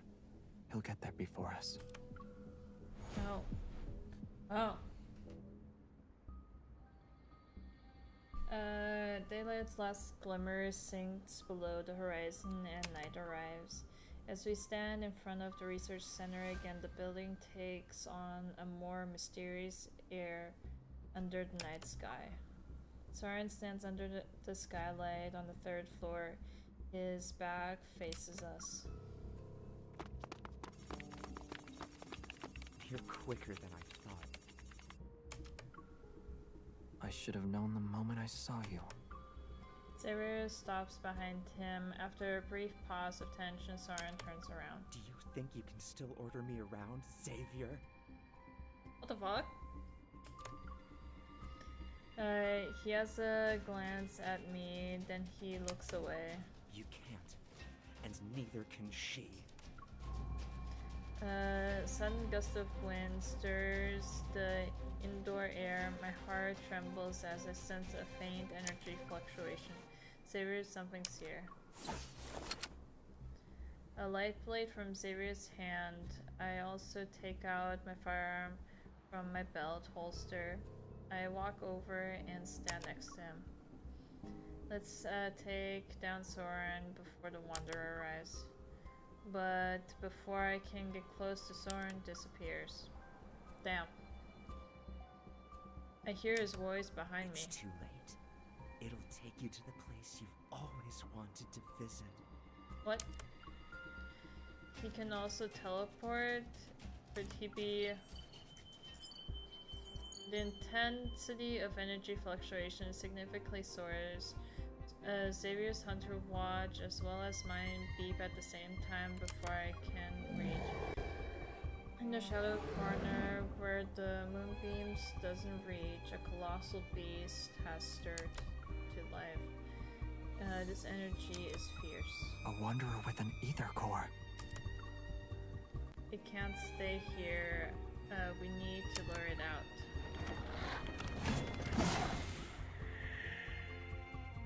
The light blade cleaves through the heavy darkness. Slow waves ripple to the end of the corridor. The wanderer pauses its assault before creating an even fiercer wall of wind. He charges towards one of us again. You took the bait. Me? Who? A huge, I guess, May Sorn? A huge shadow looms over us. I turn around and aim my gun. The expected protofield doesn't materialize. Instead, I feel a sudden coldness on my face, as if I'm being pulled through a barrier. Out of the corner of my eye, okay. Before everything goes completely dark, I reach for Xavier's hand, and I grab nothing. Damn. Damn, this is so sad.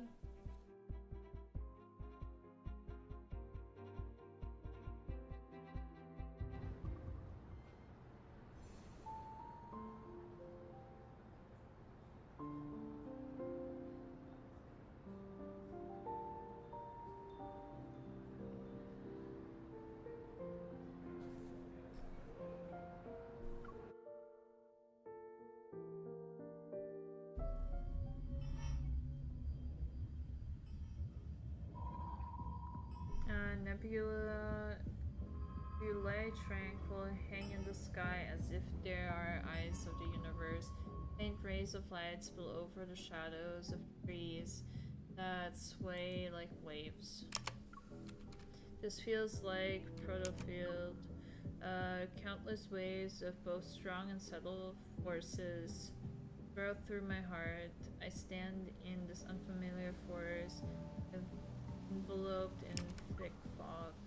This definitely isn't a regular protofield. The energy he is erratic. I can read. And the fluctuations are violent. Xavier, can you hear me? I can call out to him several times, but only the wind rustling in the branches and leaves answers me. He was probably dragged into the protofield too. I have to find him quickly. I look up and a meteor streaks across the sky. It leaves behind a trail of fire as it flies past the tops of the wall. New novel, the meteor. Several more followers suit before I can say more. All of them are heading towards one side of the forest. I can't help but follow them, and in an instant, the night sky is able to... night sky is ablaze with countless rays of light. Oh my god, I don't know what the fuck my eyes were seeing. Holy shit. Meteors pour down like rain. They disperse the fog and darkness with plague the forest as they fall in the same direction. I feel like the flickering of the background is messing with my reading. They're guiding me. I walk faster, gradually quickening my pace until I break into a sprint. Like me, the meteors fall even more intensely and rapidly. It's as if they're urging me to run with all my might. Noticing your model blink each eye. I know I have to fucking fix her. Is that you? Is that you? It is me. Xavier's... what's there? Where are you? Even though I can clearly hear Xavier's voice, I don't know where it's coming from. Is it in front of me, or is it echoing from the depths of my heart? I think it's cool. Nah, I wanna. I still like my model, but I feel like I need to like redraw some aspects of her. And then I think I'm just gonna pay someone to rig it, cause like, yeah. But for that I have to have money, and I don't have money right now. Well, I do, but soon I won't have more model job. Well, see, I like everything about her. It's just the face. Just the face that is like, yeah. Need a rigger look? I mean, yeah. It's just I don't know when I can afford one yet, because this month I had to buy car, so I don't have job, so both yeah. I'm willing to do it. Okay.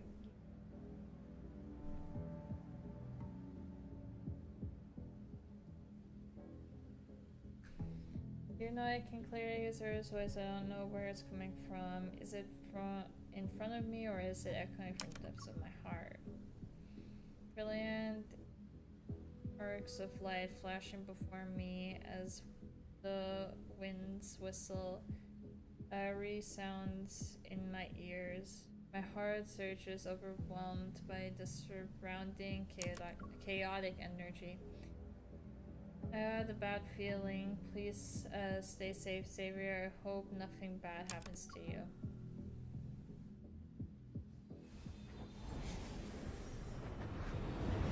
As I traverse the dense forest, a mirror-like lake suddenly comes into view. Meteors streak down, falling into the expanse where the lake meets the sky. The energy fluctuation gets even stronger now. It's pulling at my heart to the point where I struggle to breathe. Overwhelmed, I stumble and sink to my knees. I'm not interested in playing hide and seek. Oh, damn. Come out. Damn. Xavier? I frantically look around and spot Xavier near the lake shore. Around, another figure quickly appears in front of him. We're old friends at the end of the day, right? But you decided to greet me with a sword. That's cruel. Soren, no, that's just an illusion. Soren adjusts his glasses and his previously friendly, bashful expression vanishes. You haven't changed even after all these years. You're still afraid of Starfall Forest. As if you're any different. To you, the ends always justify the means. What are you trying to say? You have no right to criticize me!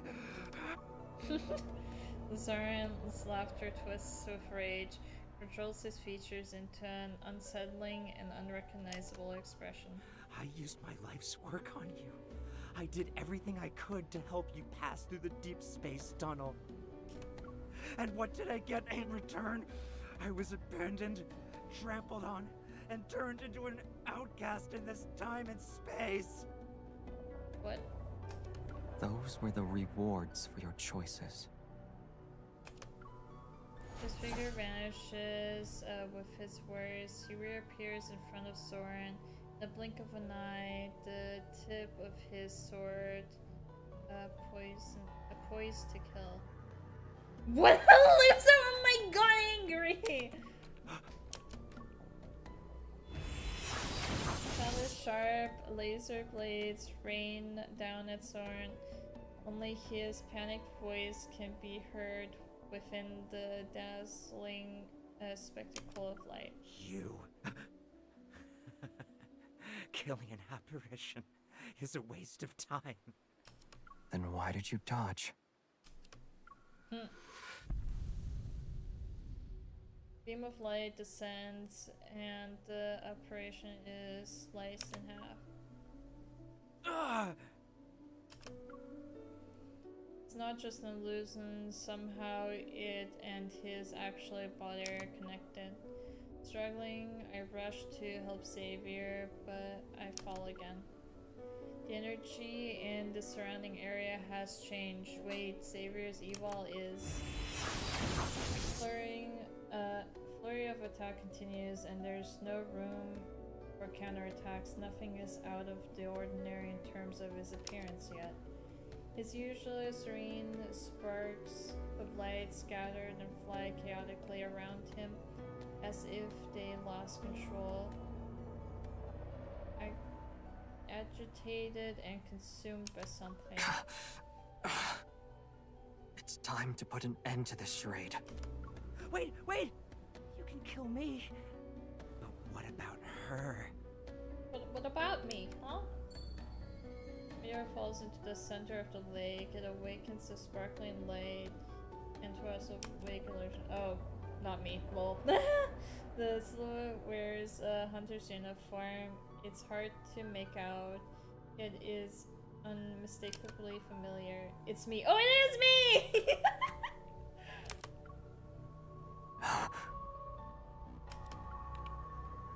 My head, it hurts, but why? Yet it's the moment I realize something. Soren created this illusion to distract Xavier. He's using his lapse in judgment to attack Xavier's mind with his evil. And in any other situation, Xavier would have no difficulty dealing with this type of evil. But with how chaotic the protofield is along with his power... Xavier falters, but he slowly regains his footing. When he raises his hand, his unfocused eye resembles a frozen lake. They're cold and empty. It can't be her. She's not a sacrifice. I will put an end to everything. Oh. Xavier, I'm right here. It's an illusion. Brass, we can buy Xavier's attacks. The bullets make an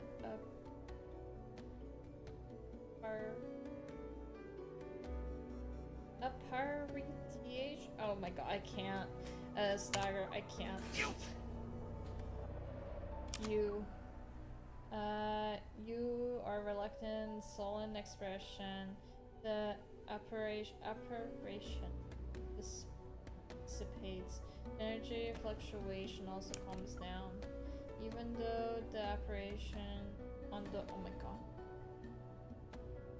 on the water surface is gone, Xavier continues to head towards the center of the lake. His expression is cold and his movements are stiff.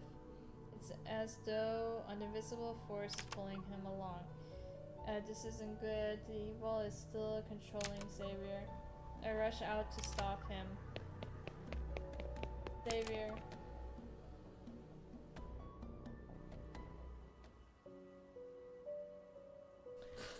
Please don't break game! A planet that uses to survive.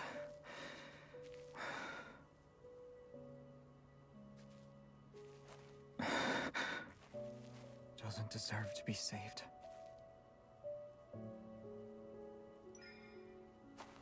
Come back to reality, Sarah. Don't lose. Oh. Look, I'm right here.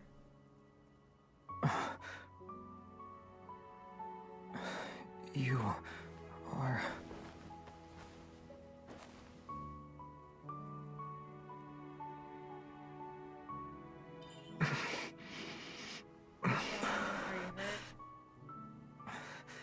You can't stay here. Run. Otherwise, you'll... as well.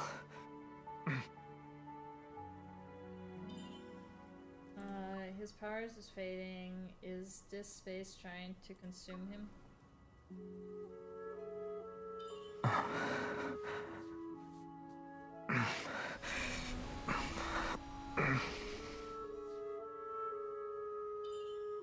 What's going on? Why can't I control your evil? It's okay. Starfall Forest will stop once it has enough power. It will. I didn't protect you before. At least, it chose me this time.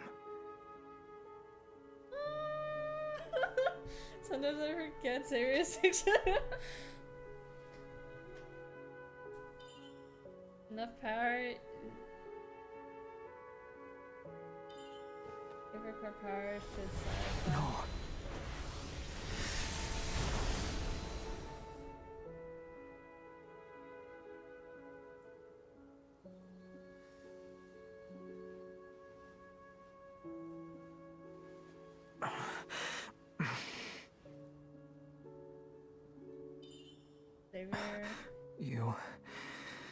You really are reckless.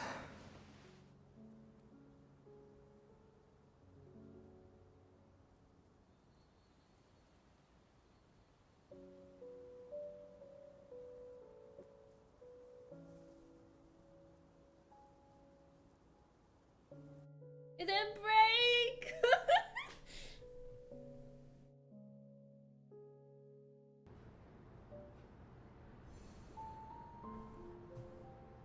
This is the last one. Maybe. Maybe not.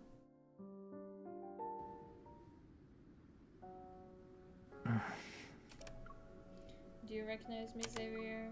Hey. Are you okay? Don't move. I apply medicine to the wounds on his arms, but he abruptly pulls away. I almost dropped the bandage.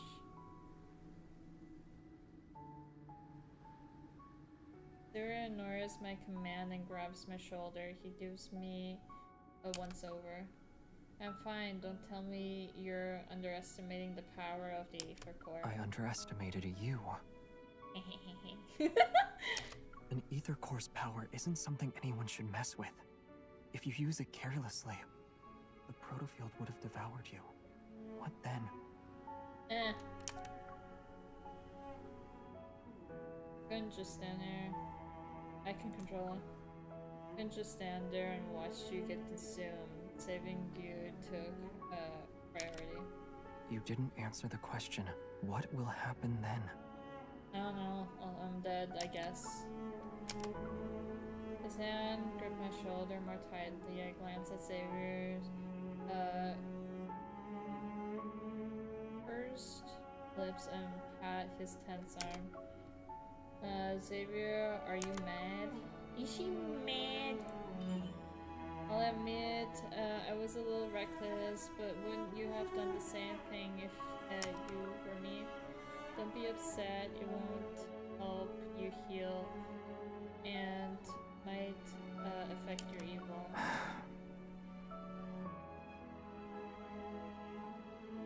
You always have so many reasons, but you never listen to me. I will next time. I poke his face again and again until he reveals a helpless smile. He takes the bandage beside him, quickly wraps it around his arm a couple times, and stands up. The energy fluctuations around us have only temporarily subsided. They could spike again at any moment. And Soren is adding fuel to the fire. We need to get out of here before he makes his next move. While you were still unconscious, I used my able to scout the area. This protofield does more than just devour power. It can't find its boundaries at all. I can't find its boundaries at all. It's like a space where if you shout, there won't be an echo. Don't worry. After getting his bearings, Xavier leads me deeper into the forest.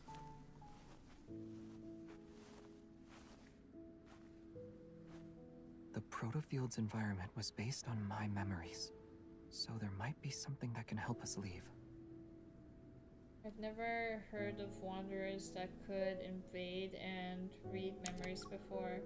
Or does this wanderer connection with the Aether Core make it different? There's also the possibility that Soren made some modifications to it. After a brief silence, I carefully chose my words before speaking. Soren, he used to be your ally, right? It was a long, long time ago. The light blade slides through several overgrown branches to clear the path. It dissipates into shimmering specks of light. He changed his appearance and hid his evil. He needs to hide his secrets and also be in a position to strike me down if needed. I immediately remember the earliest moments I faced with Xavier. When we first met at the abandoned research space, with the Lumini Wars, oh my god. And the robots watching us at Azure Square. He sent them. Maybe. Xavier holds out small light as if sensing something. He releases it and lets out a dry laugh. This forest. It's a trap clearly designed for me. This can only be his doing. He really seems to know you well, but he also hates you. Recalling the conversations I heard, I hesitate for a second. Did something happen in this forest? Is that why we're afraid of it? Moonlight gently falls, softening Xavier's features, the blurred, then I hear his voice again. Rather than what's already happened, I'm more afraid of what might come in the future. But right now, you terrify me the most. What? You used the power of the Aether Core this time. I'm worried about what you'll do next. What I've done can't be compared to your actions. Why don't you tell me what you did in the past? Backing him into a corner. We're here. Wow, avoiding my question? Wow. Wow.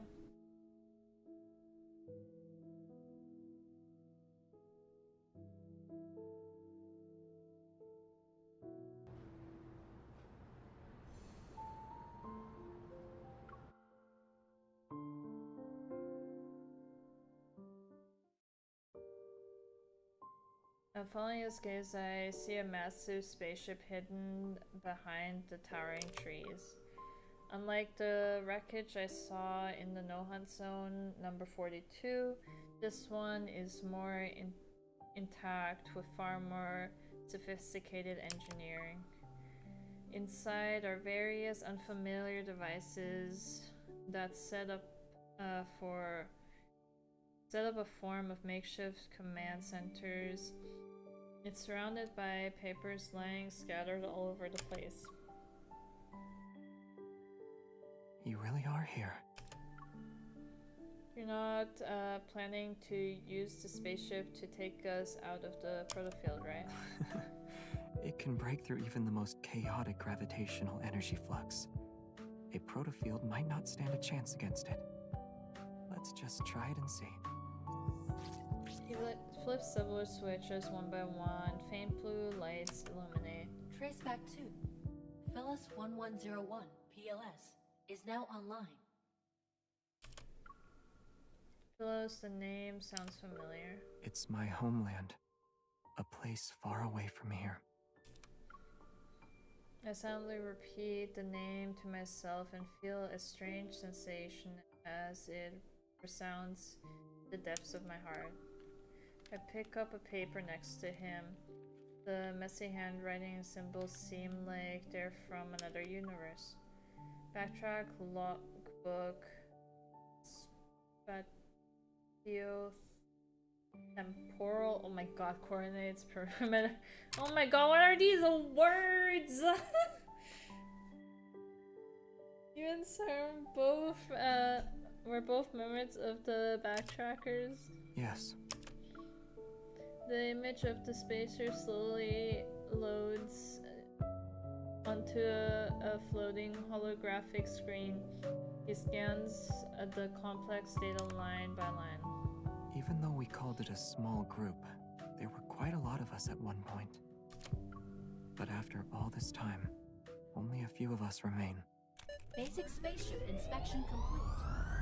Please enter your password and verify. Space World Salad. Sarah doesn't respond and continues to press certain buttons on the panel. Then he places his hand on one side of the screen. Your identity has been verified. It's been a long time, Captain. Captain! Prepare for departure. Understood. Commencing pre-flight checks. Aren't you going to ask me more questions? I don't know. You must have many more questions. I won't hide anything. Just ask. I don't have a lot. Like, I do have a lot. Like, who are the Backtrackers? Why did you come to this world? And where did this spaceship come from? However, you said everyone has secrets and motives. At the very least, I know you're not my enemy. Ah, yes, this part. That's all the assurance I need. Besides, now is not the best time for long stories.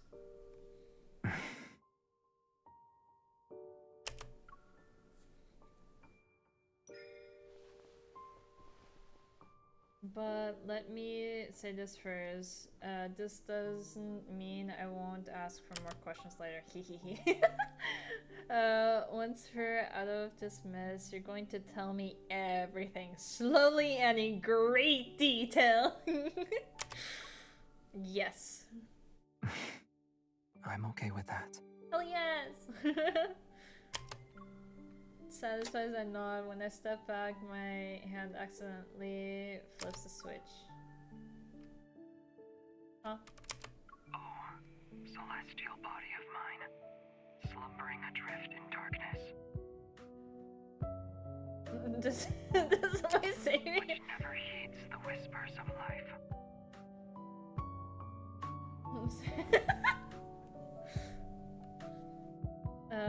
A pair of hands covers my eyes before the words can finish. Cover my ears before the words can finish. It's not me. Really? No. Then why can't I listen to it? Seeing his ear turns red, I can't help but chuckle. I pat his arm, resting across his face. Alright. It's someone else, or maybe the spaceship misses its captain so much that it's imitating your voice for fun. Yes, I agree. It's something like that. During the brief silence, Xavier releases me and quickly shuts off the recording. I'm about to tease him again when the alarm makes us tense. Protocore energy is low. Unable to start. Please refill the protocore energy cells to ensure a successful journey. While the red warning flashing lights, a sharp pang shoots through my chest. Xavier, the protofield is acting up again. I know. There's no doubt that Soren is manipulating the Wanderers hidden within the protofield, trying to trap us again. Prepare for launch. It's recommended to refill the protocore energy cells before takeoff. Do you still want to proceed with the launch? Yes. Understood. Initiating countdown. Don't worry. Before I can object, Xavier pushes me into a seat in the cockpit. Protocore energy isn't the only thing that can fuel this spaceship. Okay. Although it can't support long voyages, escaping this protofield should be no problem. After After pressing a few buttons on the control panel, he takes something from the cabin and fastens it to his wrist. He sits down in the cockpit and takes my hand. He's pressing it against his chest, and a sense of foreboding washes over me. I need you. He needs me! You're going to use your email as fuel? No. I try to put my hand away, but he tightly holds onto it. Don't even think about it. This Protofield already drained your energy. You're not allowed to use your evil right now. It's very obvious that fueling this spaceship will be too much for him. It's not a big deal. Using Evol as emergency fuel is actually one of this spaceship's unique features. In the past, Evol came to our rescue during several crises. It enabled us to make safe emergency landings. Besides, I've got you here with me. Okay. You're aware of the changes an ether core can bring. With your current strength, you can resonate and enhance my Evol, right? But only you have the power to help us safely leave the Protofield. ...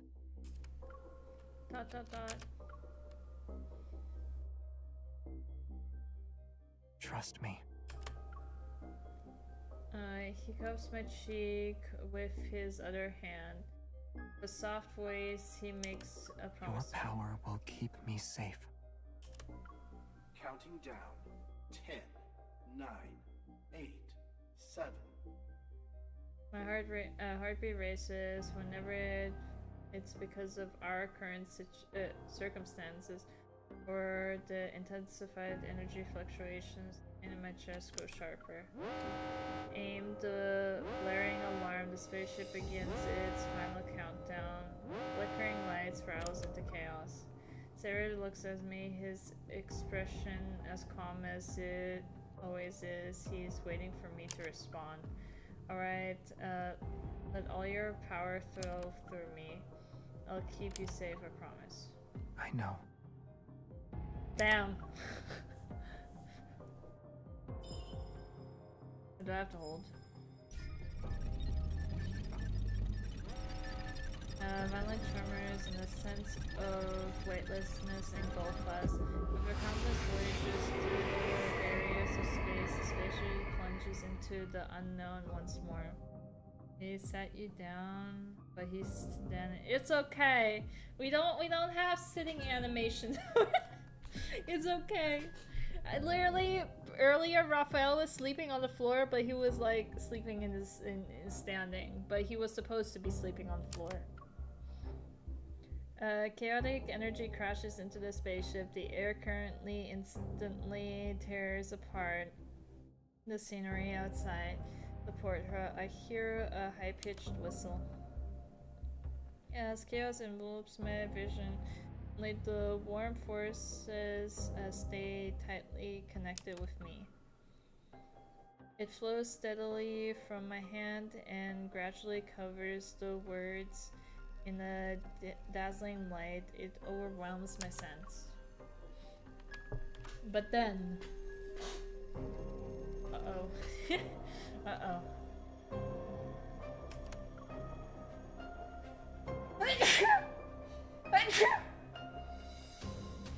Weird, it feels like something is suppressing Xavier's evil, preventing a complete resonance. What do you think, you? Keep going. Xavier tightly presses my hand against his chest. Even in the blinding lights, his gaze stays calm and gentle. Hope it's not deadly. Oh my god, what do you think, you? I grit my teeth and forge that power into a sharp blade. Slowly but surely, it cuts through the invisible barrier along the spaceship. The spaceship itself is ripped open, which creates tremendous energy fluctuations and tremor in the distance. A massive shadow looms At last, we forced it to show its true form. Get ready. It's time to deal the finishing blow. Okay.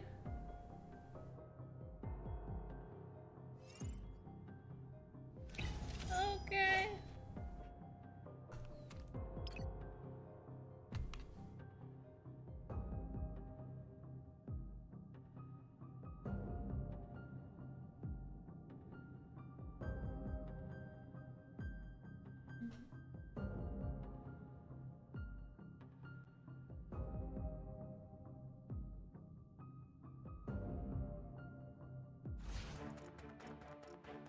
Let's bring it down together. This one might be a handful. Be careful. My turn. Step back. It's time. Here we go. I'll feel the fatal blow. I'm okay. Let's take it down first. I'm getting the hang of this. Now that was an exciting battle. Watch out. Do you remember the techniques? The enemies are weak. Now's our chance. I'll show you. Weak.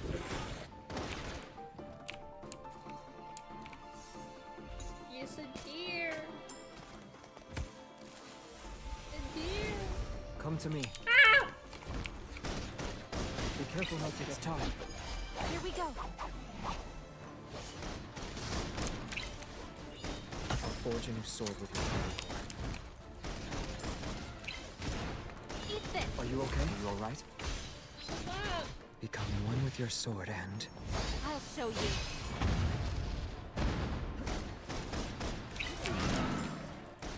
Do you remember the techniques? The enemies are weak. Now's our chance.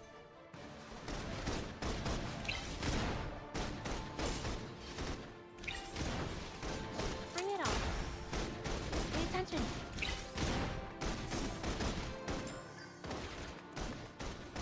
Now that was an exciting battle. What the fuck? What the fuck? It's so laggy! That's too. Holy shit! Oh my god, that was just laggy. Xavier. Go back to the pit you came Do you from. want to go home lol. together? Sure. Oh, I did it. BlueStacks did not like that though.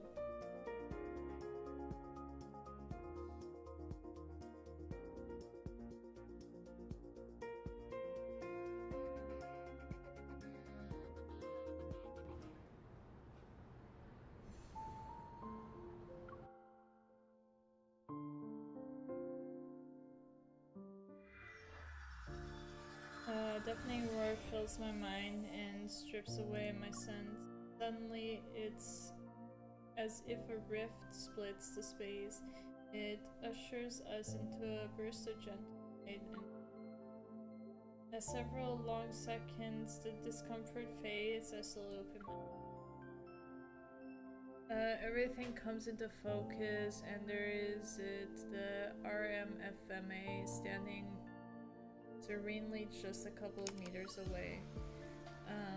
We're back in the research center. My sense returns to my body. I scramble to my feet and frantically search Xavier. You're struggling to find me, huh?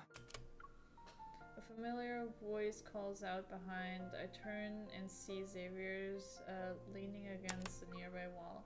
A bright red light and his flickers a few times before settling down under my worried gaze. This light is flashing. Still want to crack a joke? I'm fine. Just a little tired. He opens his palm and hands me an aether core fragment. It glows. For its sake, sit with me for a bit. Ooh.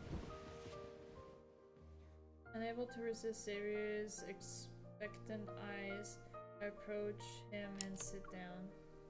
I already sent the collected data and our coordinates back to HQ. The police will also be involved. He'll be here within 15 minutes. We don't have that much time. We need to. I'm about to get up, but he grabs my. Let's make the most out of these uninterrupted 15 minutes. Oh!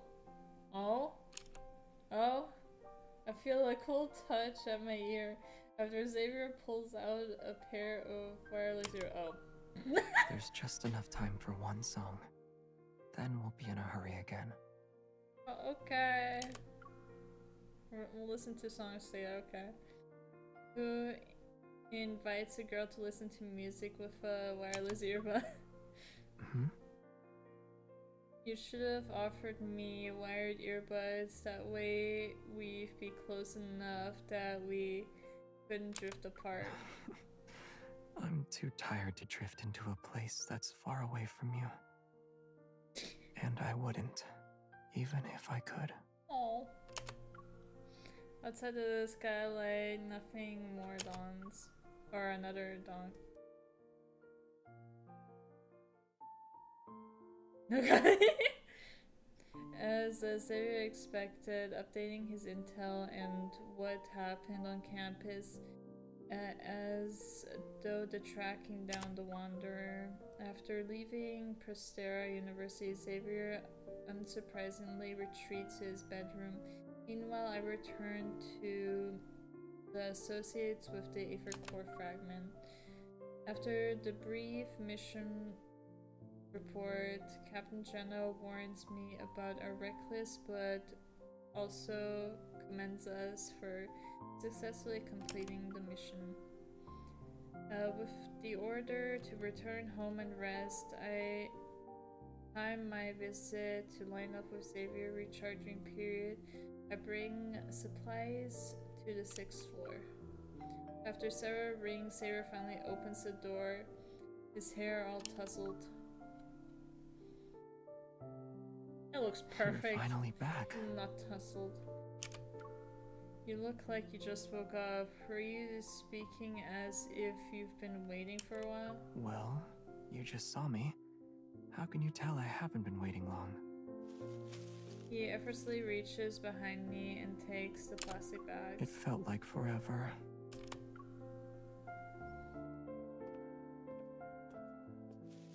I slip on my slippers and head to the living room. Xavier is already intently unpacking the bags full of food next to the coffee table. He pulls the 2 food boxes from the plastic bag and removes their packaging. Is this from that store downstairs at the association? You went back there? You need to recharge, so someone had to return to the Aether Core fragment. So someone had to return the Right. Thanks, partner. Okay, Captain Jenna wants me to relay a message to you. What is it? With mashed potatoes still in mouth, Xavier looks up with a spoon is held between his lips. It's a warning, she said. If you deliberately put her team members in danger again, she won't let you off the hook. Got it. I'll remind her about settling the other 5 verbal warnings she gave me. In that brief silence, Xavier lowers his gaze and eats his mashed potatoes and one spoonful at a time. Did Prestara University say anything? Surveillance and witnesses protection are ongoing, but we still haven't found Soren. If we haven't found him by now, chances are we never will. Damn. He casually talks about it, but his words carry a mixture of indiscernibility, indescribable emotion. Oh my god. I decided not to dwell on it. Do you know where he's gone either? Nope. Nope. Cool. As I reflect upon everything, the vague, tangled clues pile up and cast a large shadow behind the clear image of Soren. Getting out of his precarious situation unscathed isn't something he could accomplish. Only a few groups could pull that off. Who's supporting him? After finishing a box of mashed potatoes, Xavier retrieves a stack of documents and the sealed bag from under the coffee table. Inside the sealed bag is a tiny button-sized device. I couldn't help but pick it up. What is this? Ulysses found it at the research center. He urgently sent it over. Initial tests show it has a radio frequency chip that can resonate with metaflux fluctuations. So this little thing is the culprit behind the RMFMA malfunction and even the tool Soren used to lure the Wanderer? Yes. The room falls in silent then. I follow the train of my thoughts and speak up. Can you also use this device to recreate a plane of existence or overlap it with reality? You mentioned earlier that this is something only your people know about. That's right. But you know I don't like illusion stuff. Sarah calmly says I nod and put the sealed bag back on the table. Who can help him make that? Sarah doesn't respond immediately, and instead he pushes a stack of documents towards me. Here's the latest analysis and theories based on what we know. It includes a list of groups with similar tech. Go through it, and you'll come to your own conclusions. So Xavier doesn't... As always, Xavier doesn't explain. It's as if he already at the finish line with the answers. He quietly waiting to see if I'll join him or choose a different path. However, I'm not connected with following his lead this time. I place my hand over his and stop the documents he's pushing towards me in their tracks. I'll read these later. Xavier, I'd rather trust what you have to say right now.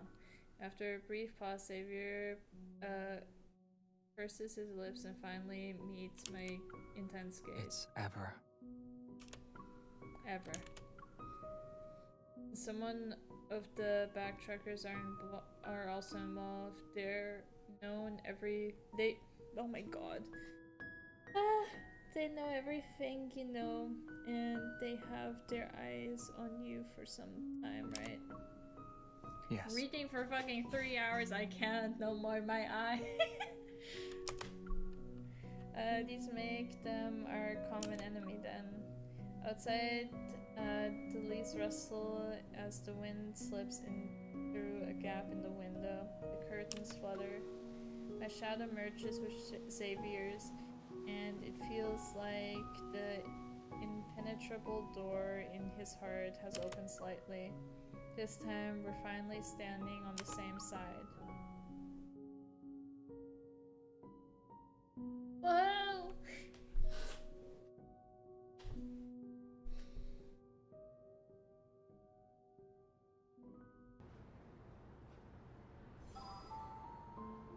Well, we're done with that. I have to figure out how I can get the thing with Raphael further. I have no clue.